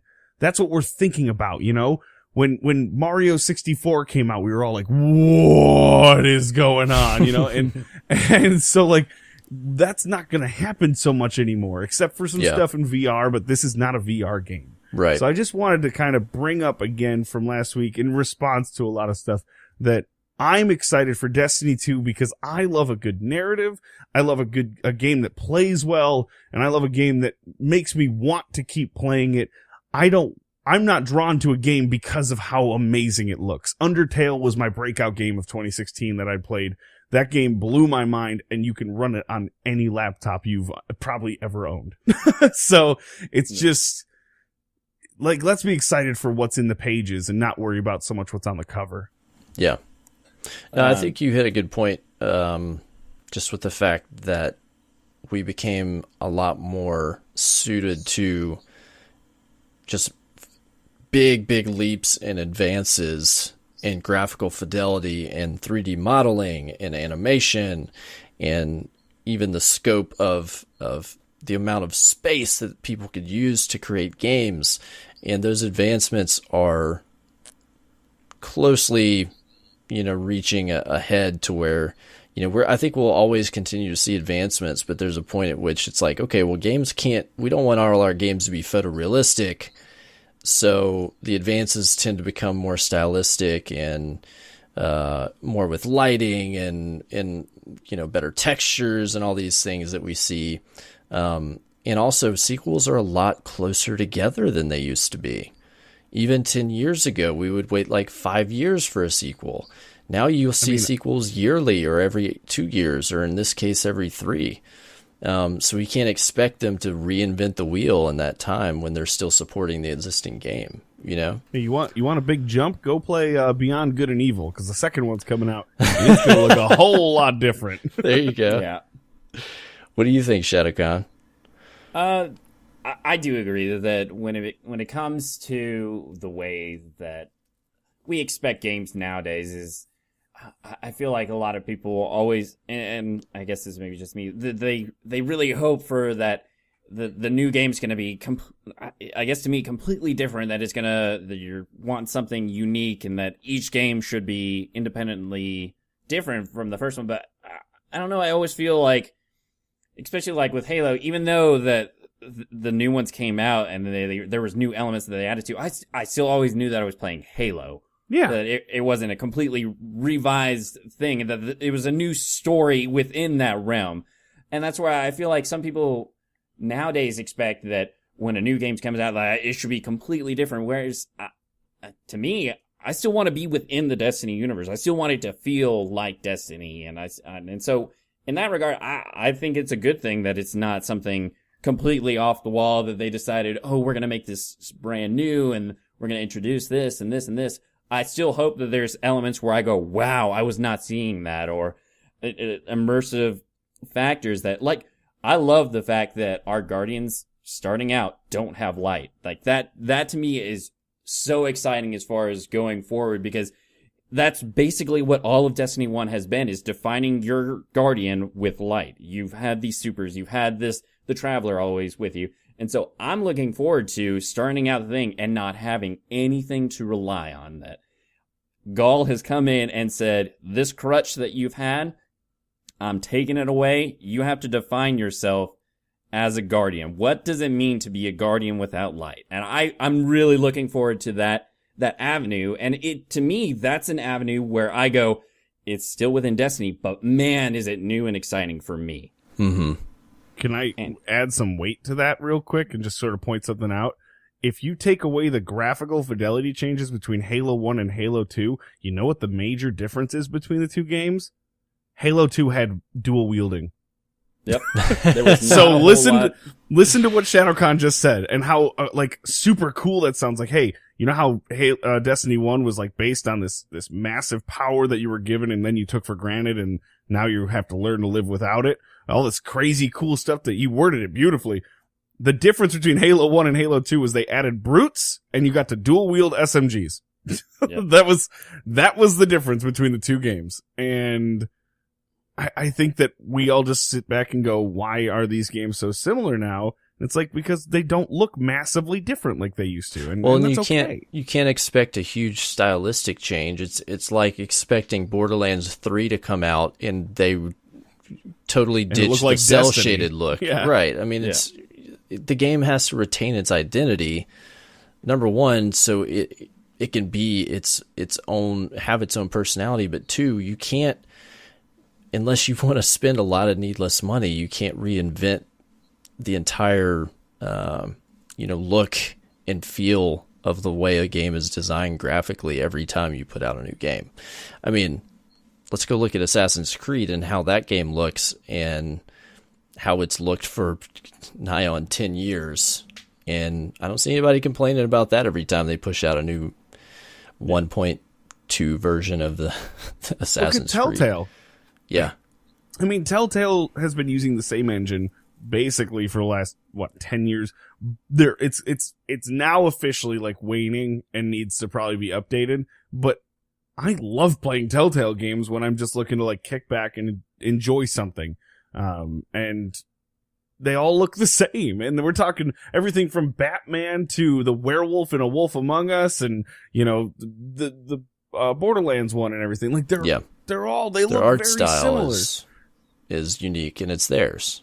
And it's their own engine, too, is the thing. So if you're running your own in-house engine, deciding this time we're going to do something totally different, that is, like you Good luck said, with that. expensive. Yeah.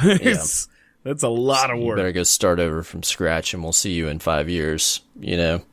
Yeah. And not only that, but you're, as a company, business-wise, you're putting yourself at a huge risk when it comes to that, because you've established this franchise and this IP with a certain feel and going, especially like Halo. And so if they had come out with it and they had massive success with the first one, and they go in the second one, they're like, okay, guys, you know what? We're gonna overhaul everything, and then it flopped. You don't want to do that. And when it comes to a business side of it, you want to, if something's good and people enjoy it, you may want to make a tweak here and there to keep their interest, but you don't want to, like you said, completely reinvent it, because it puts you at risk business-wise, because you don't know if that's going to be a success at that point. You want to work with something that you've already got going and has proven to be a good investment. Yeah. Well, I think you brought up a great point with this, and the best way that I heard you put it was to look at sequels to games like new seasons of TV shows. Yep. Where they retain their identity, and they keep their sets, and maybe they have new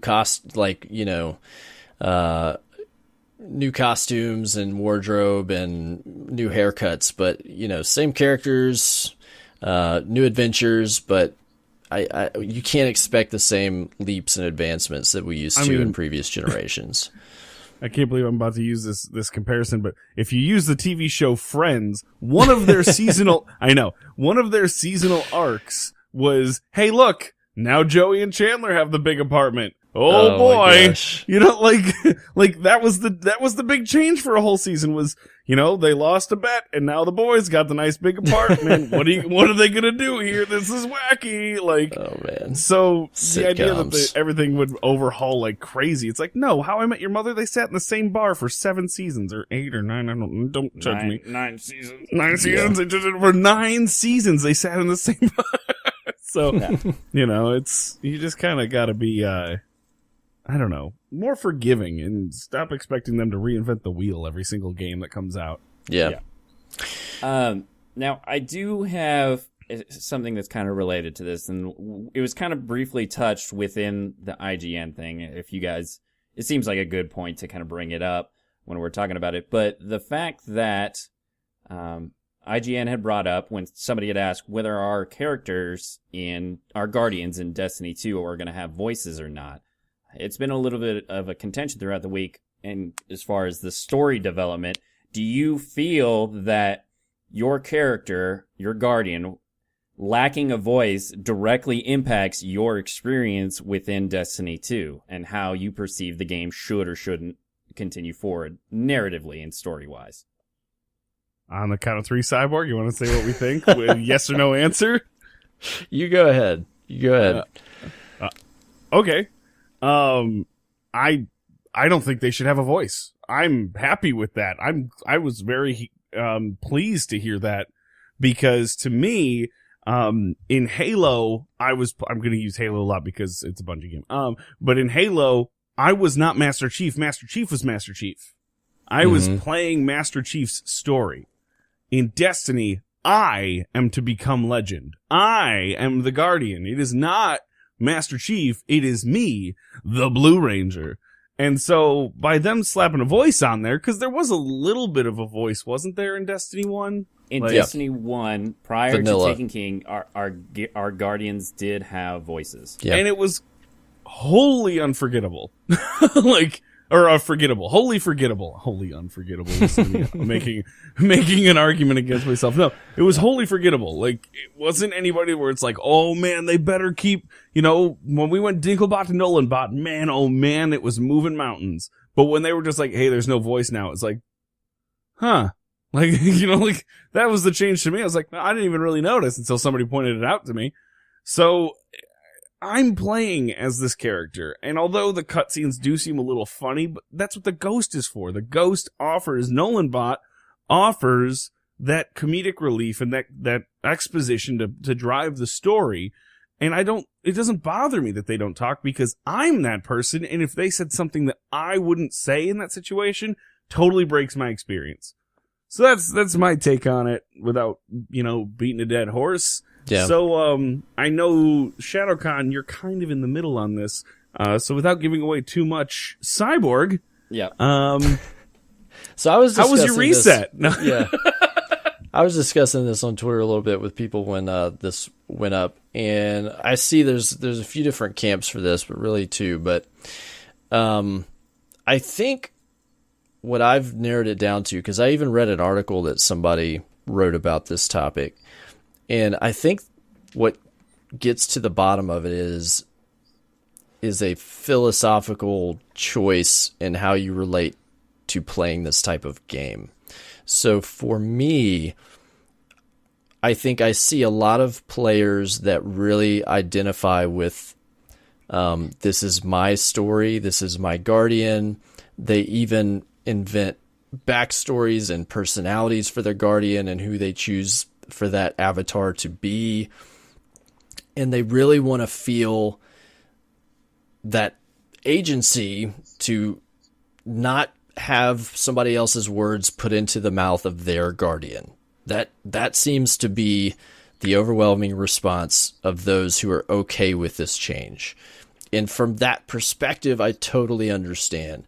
I think for myself, I don't play games that way. I don't play RPGs that way. I don't play this game that way. I don't ever truly think of the avatar players that I'm playing as myself. It's, of course, the decisions I make are my own, but when in Destiny, have you ever been given a choice that affected anything that happens within the game story? I could have been a pacifist and let Crota do his own thing. Thank you. Okay, you would have lost and gotten no loot. There's no agency in this game besides how you play, which is what most people tend to identify with. I'm a warlock, I'm a titan, I'm a hunter. The choices you get to make are based on how you play the game and how you navigate the static storyline and choices that are presented in front of you. When I'm in that situation, I don't need to self-identify as like, I'm this warlock that, has this sort of attitude about this and that, and his name is John, and he likes noodles or whatever, blah, blah, blah. Like, I'm just a guy playing as a character, and I've chosen to play him in this particular fashion because it's that fun to me in that way. I never had a problem in Destiny 1 with the Guardians having voices. I actually kind of found it interesting, and I thought it was cool how the different races had different voice actors. So you got a little more flavor into, like, the human sounds this way, the Awoken sound that way, the Exo has this other cool voice, and it gave a little bit of flavor to those races that I found interesting. And for me, going into Destiny 2, where they have promised over 50 plus cutscenes, and you're going to tell me that people are going to talk at me for 50 plus cutscenes and I'm never going to say a word, completely takes me out of what is happening around me, when there's moments that there would obviously be a vocal response when someone's talking to you, but somehow we're choosing to allow our ghost to do all the talking. Like, we're a mute character. We never say a word. People talk at us all the time, tell us what to do, where to go, but we're supposed to self-identify and be like, oh, but my guardian is this and that, and I don't want people saying things for them. You're not having any choices. Don't play into that illusion. Like, you're in a static storyline in which you don't exist. You're just an avatar for the game. Like, you're just an observer, a quiet observer that just gets told, you got to go this way and you got to do this thing and you got to fight this guy and you got to save the day. But it doesn't matter who you are. You're just the guardian. And you hated Skyrim, didn't you?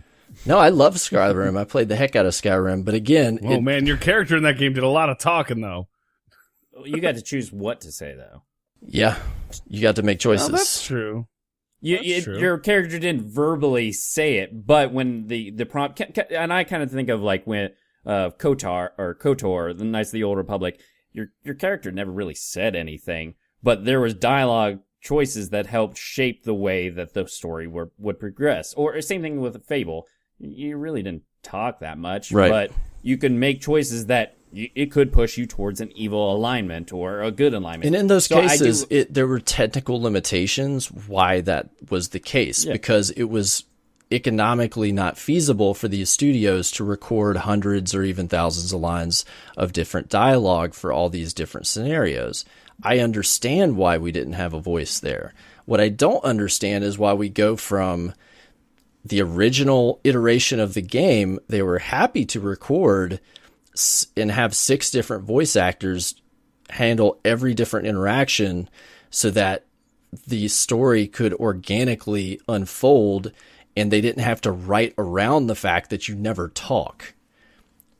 Now, for whatever reason, and I've heard the argument that it's because, they don't have to spend the money on the voice actors it makes things more complicated, and et cetera, et cetera. But the reality is when I'm watching the cutscene where Gaul takes our light and kicks us and our ghost falls off the tower and you just reach out emptily with nothing to say, I just laugh because it's obvious that you should be like, no, but they don't because we don't have a voice.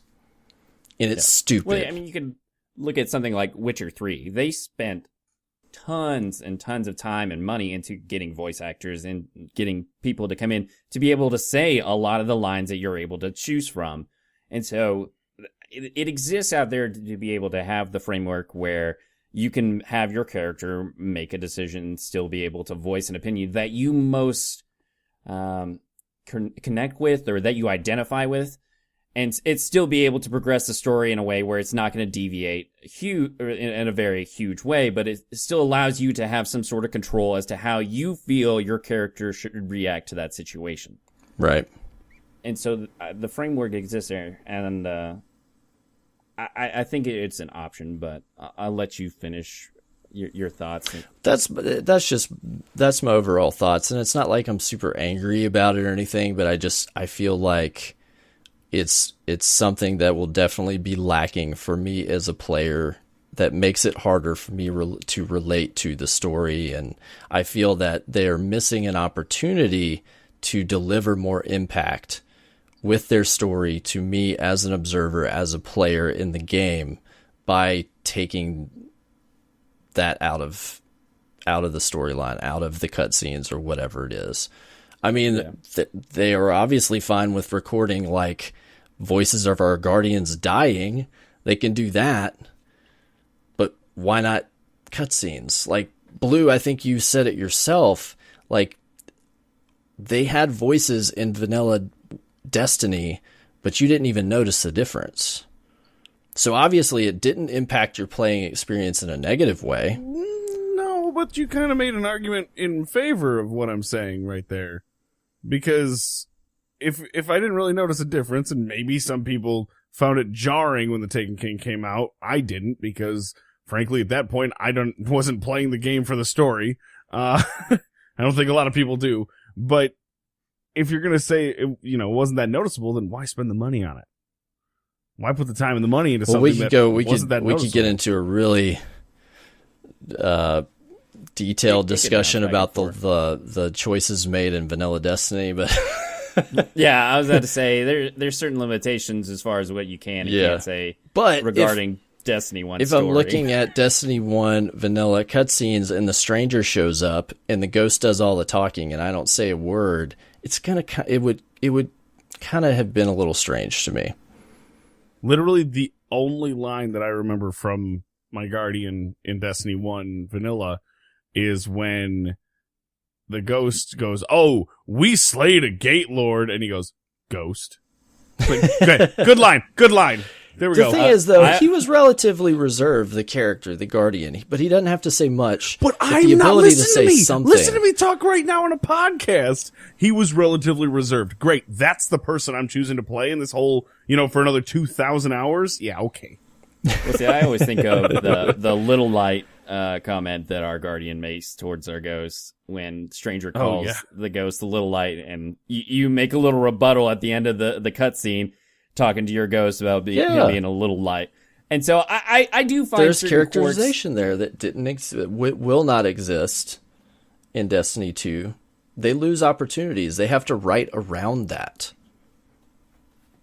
Yep. It's weird. So I guess my personal opinion on the whole thing is I understand both sides. I understand where they're coming from when it comes to the Destiny franchise. It's that you are becoming legend. You, as the Guardian, that you are being, they want you in the game. So having a voice within the framework of Destiny can separate somebody who doesn't identify with that. And so I understand where Blue comes from, where he wants to be that Guardian. He wants to be able to go and experience it. And if you remove personification of a character to a certain extent, you can place yourself within that point of view because there's nothing to detract you away from that.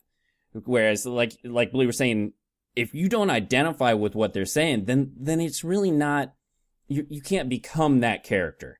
And so I understand where people are coming to that, but I also see it from the other side where I guess this is where I see it from, I lean more towards is, it's like when I read a book. When I read a book, I'm following a storyline, and there's not most books that do pretty well aren't fill in the blank. They have established dialogue. You follow along. You're able to identify with that character and be able to see, oh yeah, I like how they reacted to that, and I understand that this game that I'm playing is a story. And that I'm following along with it. So I understand that, you know what, I may not identify with the way that character reacted, but that is that character. That is that particular way, how they should have responded and how they did respond. So I understand it when it comes to that side. I like being enveloped in the story. And especially in a game like Destiny, where you're not actively shaping the way that the story is going, I lean more towards I want to experience the story rather than try and dictate how I feel the story should go and how I should react, because in the long run, with the way that Destiny is built, you don't. Your character, your Guardian, will always follow a certain storyline, no matter how you feel you should react to it. So within this framework, I lean more towards your character should have a voice. But I do understand that they've set it up where, because it's voiceless, they want you in the game. Yeah. And I think it's the problem is you can't be all things to all people, and they are splitting the choice. They're splitting the difference. They're, on one hand, the narrative is static and probably always will be in these games unless they make a major branch in Destiny 3. And so in that case, you should be immersed in the story, and all the characters should have voices, and you should see things that happen and choices are made in both the words and the actions that people take. But they're not doing that I guess in favor of the fact that they want people to self-identify with their character, but that weakens their ability to tell a strong narrative. And so again, they're trying to split the difference, and for some it's going to be positive and for some it's going to be negative. And it comes down to, at the end of the day, they want to please as many players as they can, but they're not going to wholly, please every player in the way that they want. Ultimately, it's something I'll live with, but it does break immersion for me at times. I think the only, I guess, I don't want to say crutch, but the only thing that they do have going when it comes to the narrative is that you do have your ghost. And absolutely. I can see that that's another crutch that they're leaning on since Halo. So that they... What? It's Guilty Spark, dude. Cortana. No, Cortana. Not Guilty Spark. Cortana was the ghost in that game. Whomever. And I feel like the way that they have the ghost set up is it's an extension of your Guardian. So you can still have that point of view, that response where you feel like you can have some sort of immersion where it's not you got Cade and Zavala and everybody sitting there talking at the table and they look at you and then there's just dead silence. They at least have that personification through your ghost to be able to go. It's not you as a Guardian specifically talking, but they do have that extension to be able to go with and say, yeah, you are expressing your point of view to an extent, but I do agree that I would much rather have my guardian look, and especially like what you were talking about earlier when it came to Gaul and the previews they've shown where Gaul kicks your ghost right off the thing. Well, now it literally is a point where there is no expression vocally from your character. You just look at him and you just and then you get kicked off the edge. Yeah, because your character doesn't talk. And I think at that point there should have been a no and some sort of expression within the guardian rather than just. I mean, stretch my arm out. You're rolling out the doors. There's the dude just showed his face that's on your home turf, destroying everything that you know and love, including just basically launched your ghost, your best friend, off his ship, and you don't have a word to say. You just look at him. That's not true. And let it happen. That's not true. I had plenty of words to say. You did. But me. Your guardian did nope, not. Me. I am the guardian. You guys are looking at it from one point of view again. I know. I had plenty to say. I completely see where you're coming from. Well, that's why I was saying it's hard to play both dynamic roles. And here's the thing. When it comes to gaming, some people see it from a third person. I'm playing a game, and some people insert themselves into the game, and it's hard to appease both. And that's where the dichotomy comes into. One other thing I'd like to give, because I think I've given you guys plenty of time to go through that, and I don't disagree. The idea of being immersed in a game is literally what I preach on my stream, is about how I love games that I can sink into, get really immersed in, and just like go, oh my gosh, like when things go down, I just like heartbreaking. Like I have no problem crying over a video game. I love that stuff. And, so to me, I'm all about that. But when you think about the games that have that kind of stuff, you're talking about games like The Witcher, which you play for, 60 to 100 hours, or if you're really hardcore into it, you play it longer. But, you play it for 60 to 100 hours and you play this character. You make a lot of choices and everything, and that's who it is. You're playing as, I don't remember what his name is. Geralt. Geralt. And you're playing as Geralt, and that's who you are, and that's how it works. Now, for the three of us, I'm just going to point something out. This is going to get a little touchy. I'm just going to try to point something out here that we might not be sympathizing with as well as we could. We are 3 straight white males. So I know you can create your guardian to look however you want, but if you identify as with something else and the voices don't match what you're going for, if it's not the kind of persona that you want, how are you going to spend 3,000 hours being that character? Yeah. You know what I mean? Like I get that. I get that. So, and I totally understand. Like, and the answer to that is like, if it's that important, if that is an important aspect that the developer should consider, like, let's get like 18 voice actors, man, and you pick your voice. Like, I know. Well, I mean, look wouldn't that be cooler? Wouldn't that be Call cooler of Duty if you had could Snoop do that? Dogg or something? Yeah, and you had like a host of like 24 different voices, and you choose your guardian's voice, and that personifies who you want that character to be. Would speak to that for me more than just having it be mute. I think would, and I'm not going to pretend that that's financially realistic, but it's an answer.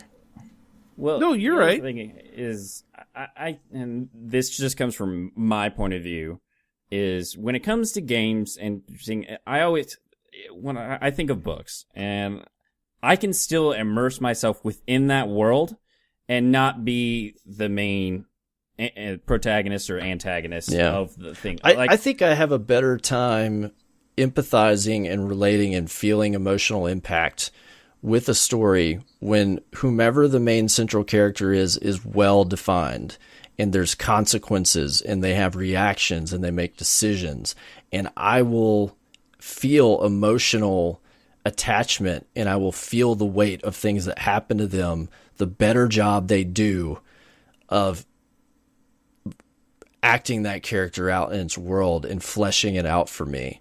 And so for me, when I have the guardian and he can't have characterization or make decisions, like, it falls flat for me. It fell flat for me when Gaul kicked us off the tower, because the Guardian feels like an idiot to me in that scene. That's the point.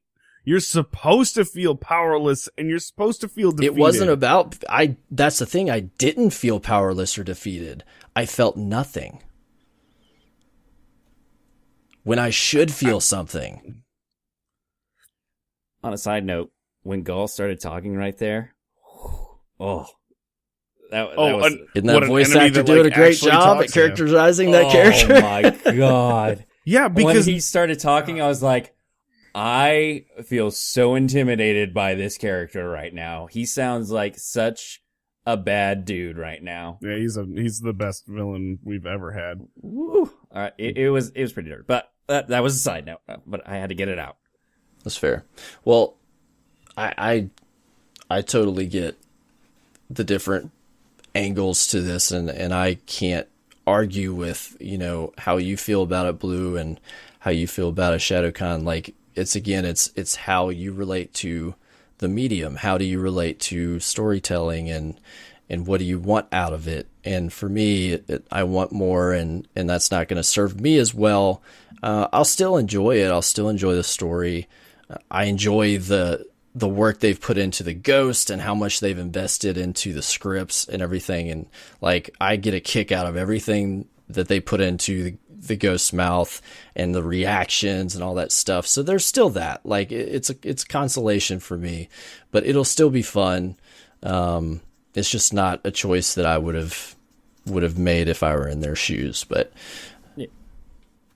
And I think it comes to, and I think we've kind of, like I said, bounced back and forth and kind of beaten it in the ground. But each person is, when it comes to the way that they want to play a game, there are elements that they wish that they had control of, for the good of themselves or however you want to go about it. But people want to experience the game, they can, the best way that they see possible. And if that's having your character have a voice, or not having your character have a voice, or having a lot more cinematic cutscenes where you can get a detailed story, or being able to have in-game choices that actually affect the long-term thing. There's a lot of elements that people wish that they could have in every game. And I think that's what helps sell the variety of games, is that there's different choices and actions for everybody out there. Yo, Telltale, get on this. I would, oh my God, if they made a Telltale Destiny game, I would petition to have them do all 5 episodes at once so I could sit down and play it all in one sitting. That would be nice. Personally, I'm super excited that we have a ton of cutscenes in Destiny 2. Like, that excites me so much, because it tells me, like, there's going to be a lot of story going down, So that is super exciting. No matter what, there will be some epic story that's going down over the course of playing this game, and that's exciting. Yes. Couldn't agree with you. All right, guys. Well, we've ran super long on this episode, so it's time to wrap up Reset. I was trying to. That's what I was like. I don't know how long. There's a lot to talk about this week, more than I thought. It's time for Derp Fam Discourse. And we've got a speak pipe that we had to fit in this week from our friend Holden Court. So let's take a listen real quick and see what he has to say. Hey, Derp Fam, Holden Court here, bringing you a message on behalf of a clan member, a dear friend, Necessary Evil, titled, Thank You, Derp Fam. As most of you know, my father was diagnosed with bladder cancer at the tail end of 2016. Unfortunately for us, the cancer spread even with the removal of his bladder. My dad put up a good fight for a considerable amount of time, but it was more severe than we had hoped for. And on June 17th, I got a call from my brother stating there wasn't much of a chance of my father making it through the night. So I left work immediately and spent some time with Pops and said my final goodbyes. I wanted to take the time to thank the Derp Fam for keeping me sane these last few months. I also wanted to give a special thank you to Holden Court, TX Andy Man, and Rakis. After some DMs and after swallowing my pride, I agreed to let them open a GoFundMe to help me with some financial obligations I would soon be facing. The campaign was run via direct messages, mainly out of respect to my father's passing. To everyone that had the ability to donate, I can't thank you enough. As much as it hurts my pride, I needed the help. To be honest, I need to thank everyone, even if you didn't have the ability to donate. Your donation of condolences, DMs, and keeping my mind distracted by chatting with me and dealing with my craziness, you are all the best friends a guy like me could ask for. Hashtag mouth hugs and much love. Necessary Evil. All right. Thank you, Holden Court, for that speak pipe, for reading that message from Necessary Evil, a longtime community member and contributor to the Derp Fam. We want to give our warmest wishes and internet hugs to you. And we are doing our best to try to support you in your time of need, man. We're really, really sorry that you're going through what you're going through. And if anybody, wants to give some words to Necessary Evil or support to him, I think he really appreciates that. And I'm really proud of the community for stepping up and doing something to help him. So if you did that, that's awesome. If you couldn't, I think he makes it pretty clear, like even the support of, being there to talk with him or sending him a message or an email has meant a lot to him as he's dealing with the death of his father. So Derp Fam, there for its members when they need it once again. It's awesome. The first time I met all of you was with that Fight the Flood campaign, and it was love at first stream. I don't know how to word that. But you guys, it's just so cool to see what you guys are capable of and taking care of each other, because a lot of us, and myself included, and ShadowCawn even talked about it earlier with his bio, the online friendships have extended past the screen. They're real friendships. It's not Absolutely. Just people you play video games with. These are real people that you really care about, and watching everyone take care of each other like that, it's phenomenal. And I do send my condolences and hope that everything looks up from here, but it's also just wonderful to see everyone come together like this. So major shout out to everyone involved. Absolutely. All right. Well, if we've got a couple that we were going to play, but we're going to hold off this week. So if you send a speak pipe or an email and it doesn't get played right away, patience, my son. It will come in a future episode. We do our best to put as many of these as we can up in Derp Fam Discourse. But if you've got something to say, this is your part of the show when you get to do it. So send us an email, destinyresetpodcast@gmail.com, or leave a speak pipe at speakpipe.com/destinyreset. And real quick, want to give some shout outs to some new patrons this month. Luango, The Berg012, and JH Sweeps. Thank you for becoming patrons to Destiny Reset Podcast. If you're not familiar, Patreon is a website where it enables us to gain the support of people who want to help us out financially in supporting the show. All the things cost like hosting fees, and I could go through lists, but podcasts aren't cheap to put on and maintain. So we've got Patreon at patreon.com/destinyreset, where you can contribute for as little as $1 a month and help us put this thing out. All those funds go towards the show, improving the production quality, doing giveaways and give backs to the community and things like that. So we appreciate your support.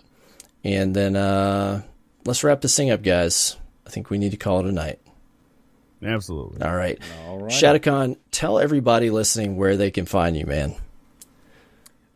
You can find me at twitch.tv/ShadowCawn. I'm also on Twitter with the same handle, so I think it's twitter.com/ShadowCawn. There's no space. And it's CAWN, right? Yeah, not like the Star Trek con. Yeah. Kind of thing. It's basically like you say, pawn, but with a C. So there you yeah, go. I know it's kind of weird, long story, but that's basically what it is. Look, man, it's a game. It's a gamer handle. Like no explanations needed. It's been there for years. It's just what it is. Awesome. You should definitely go stop by one of his streams. When do you typically stream, ShadowCawn? I typically stream 8:00 Eastern Standard Time, and pretty much the only days I'm not on would be Wednesdays and Saturdays. And that's PM.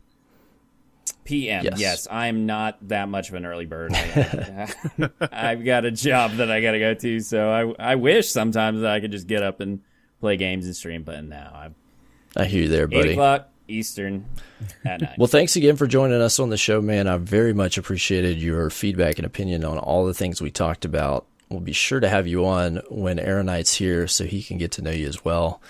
But thanks for joining us, man. Thank you for having me out. It's been fun to be on here and kind of express some of the opinions about Destiny and the game we all love. So thank you very much for Absolutely. the opportunity, man. Blue Ranger, tell them where they can find you, buddy, if they haven't already. You can basically find me anywhere on the internet at ImTheBlueRanger. Check me out on Twitch at twitch.tv/ImTheBlueRanger. I think this week, with it being the last Iron Banner, I might throw a Derp Fam banner party. It'll probably be Wednesday, I want to say would be my guess. But I'll make sure it's in the title. I'll make sure that I jump into the Derp Fam community on Twitch, and we'll just throw ourselves a party. We'll have some fun. We'll enjoy some Destiny 1 before it's gone forever. So there you go. Come by, have some fun. It's just an awesome group of people hanging out over there. So Yep. love to add the Derp Fam to it. Always a pleasure to see you guys. Yeah, be sure to drop this man a follow on Twitter and Twitch, especially where he always has lovely opinions to stir the pot. And you'll always get notifications for when he goes live. Blue is a variety streamer, so beyond Destiny, he's always playing something cool.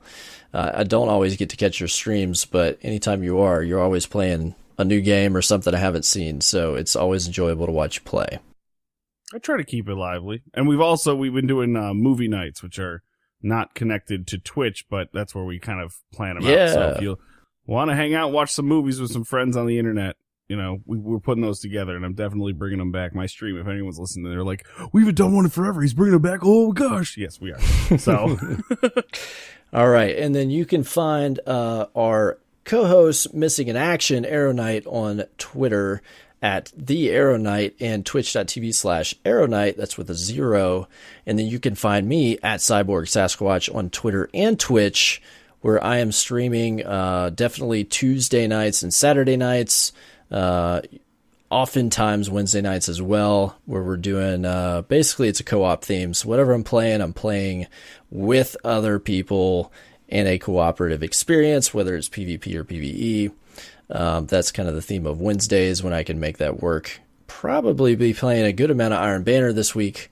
So come hang out, come drop a follow. Love to hang out with you. Come join the future. You can find us There it is. at Destiny Reset on Twitter. You can also find us on the web at www.destinyresetpodcast.com. That's your source for all things DRP, including links to subscribe to us on your podcast listening app of choice. We've got some iTunes reviews. We've got one from Luongo19, also one of our patrons. Thanks for the iTunes review, dude. If you're out there on the iTunes platform, please leave us a review, an honest review, 3, 4, 5 stars, whatever. It helps us get seen by more listeners, and we appreciate all the 115 5-star reviews that you've left for us so far. It means so much to us. We read every single one of them. Thank you. That's it, guys. Well, let's get out of here. You ready to go?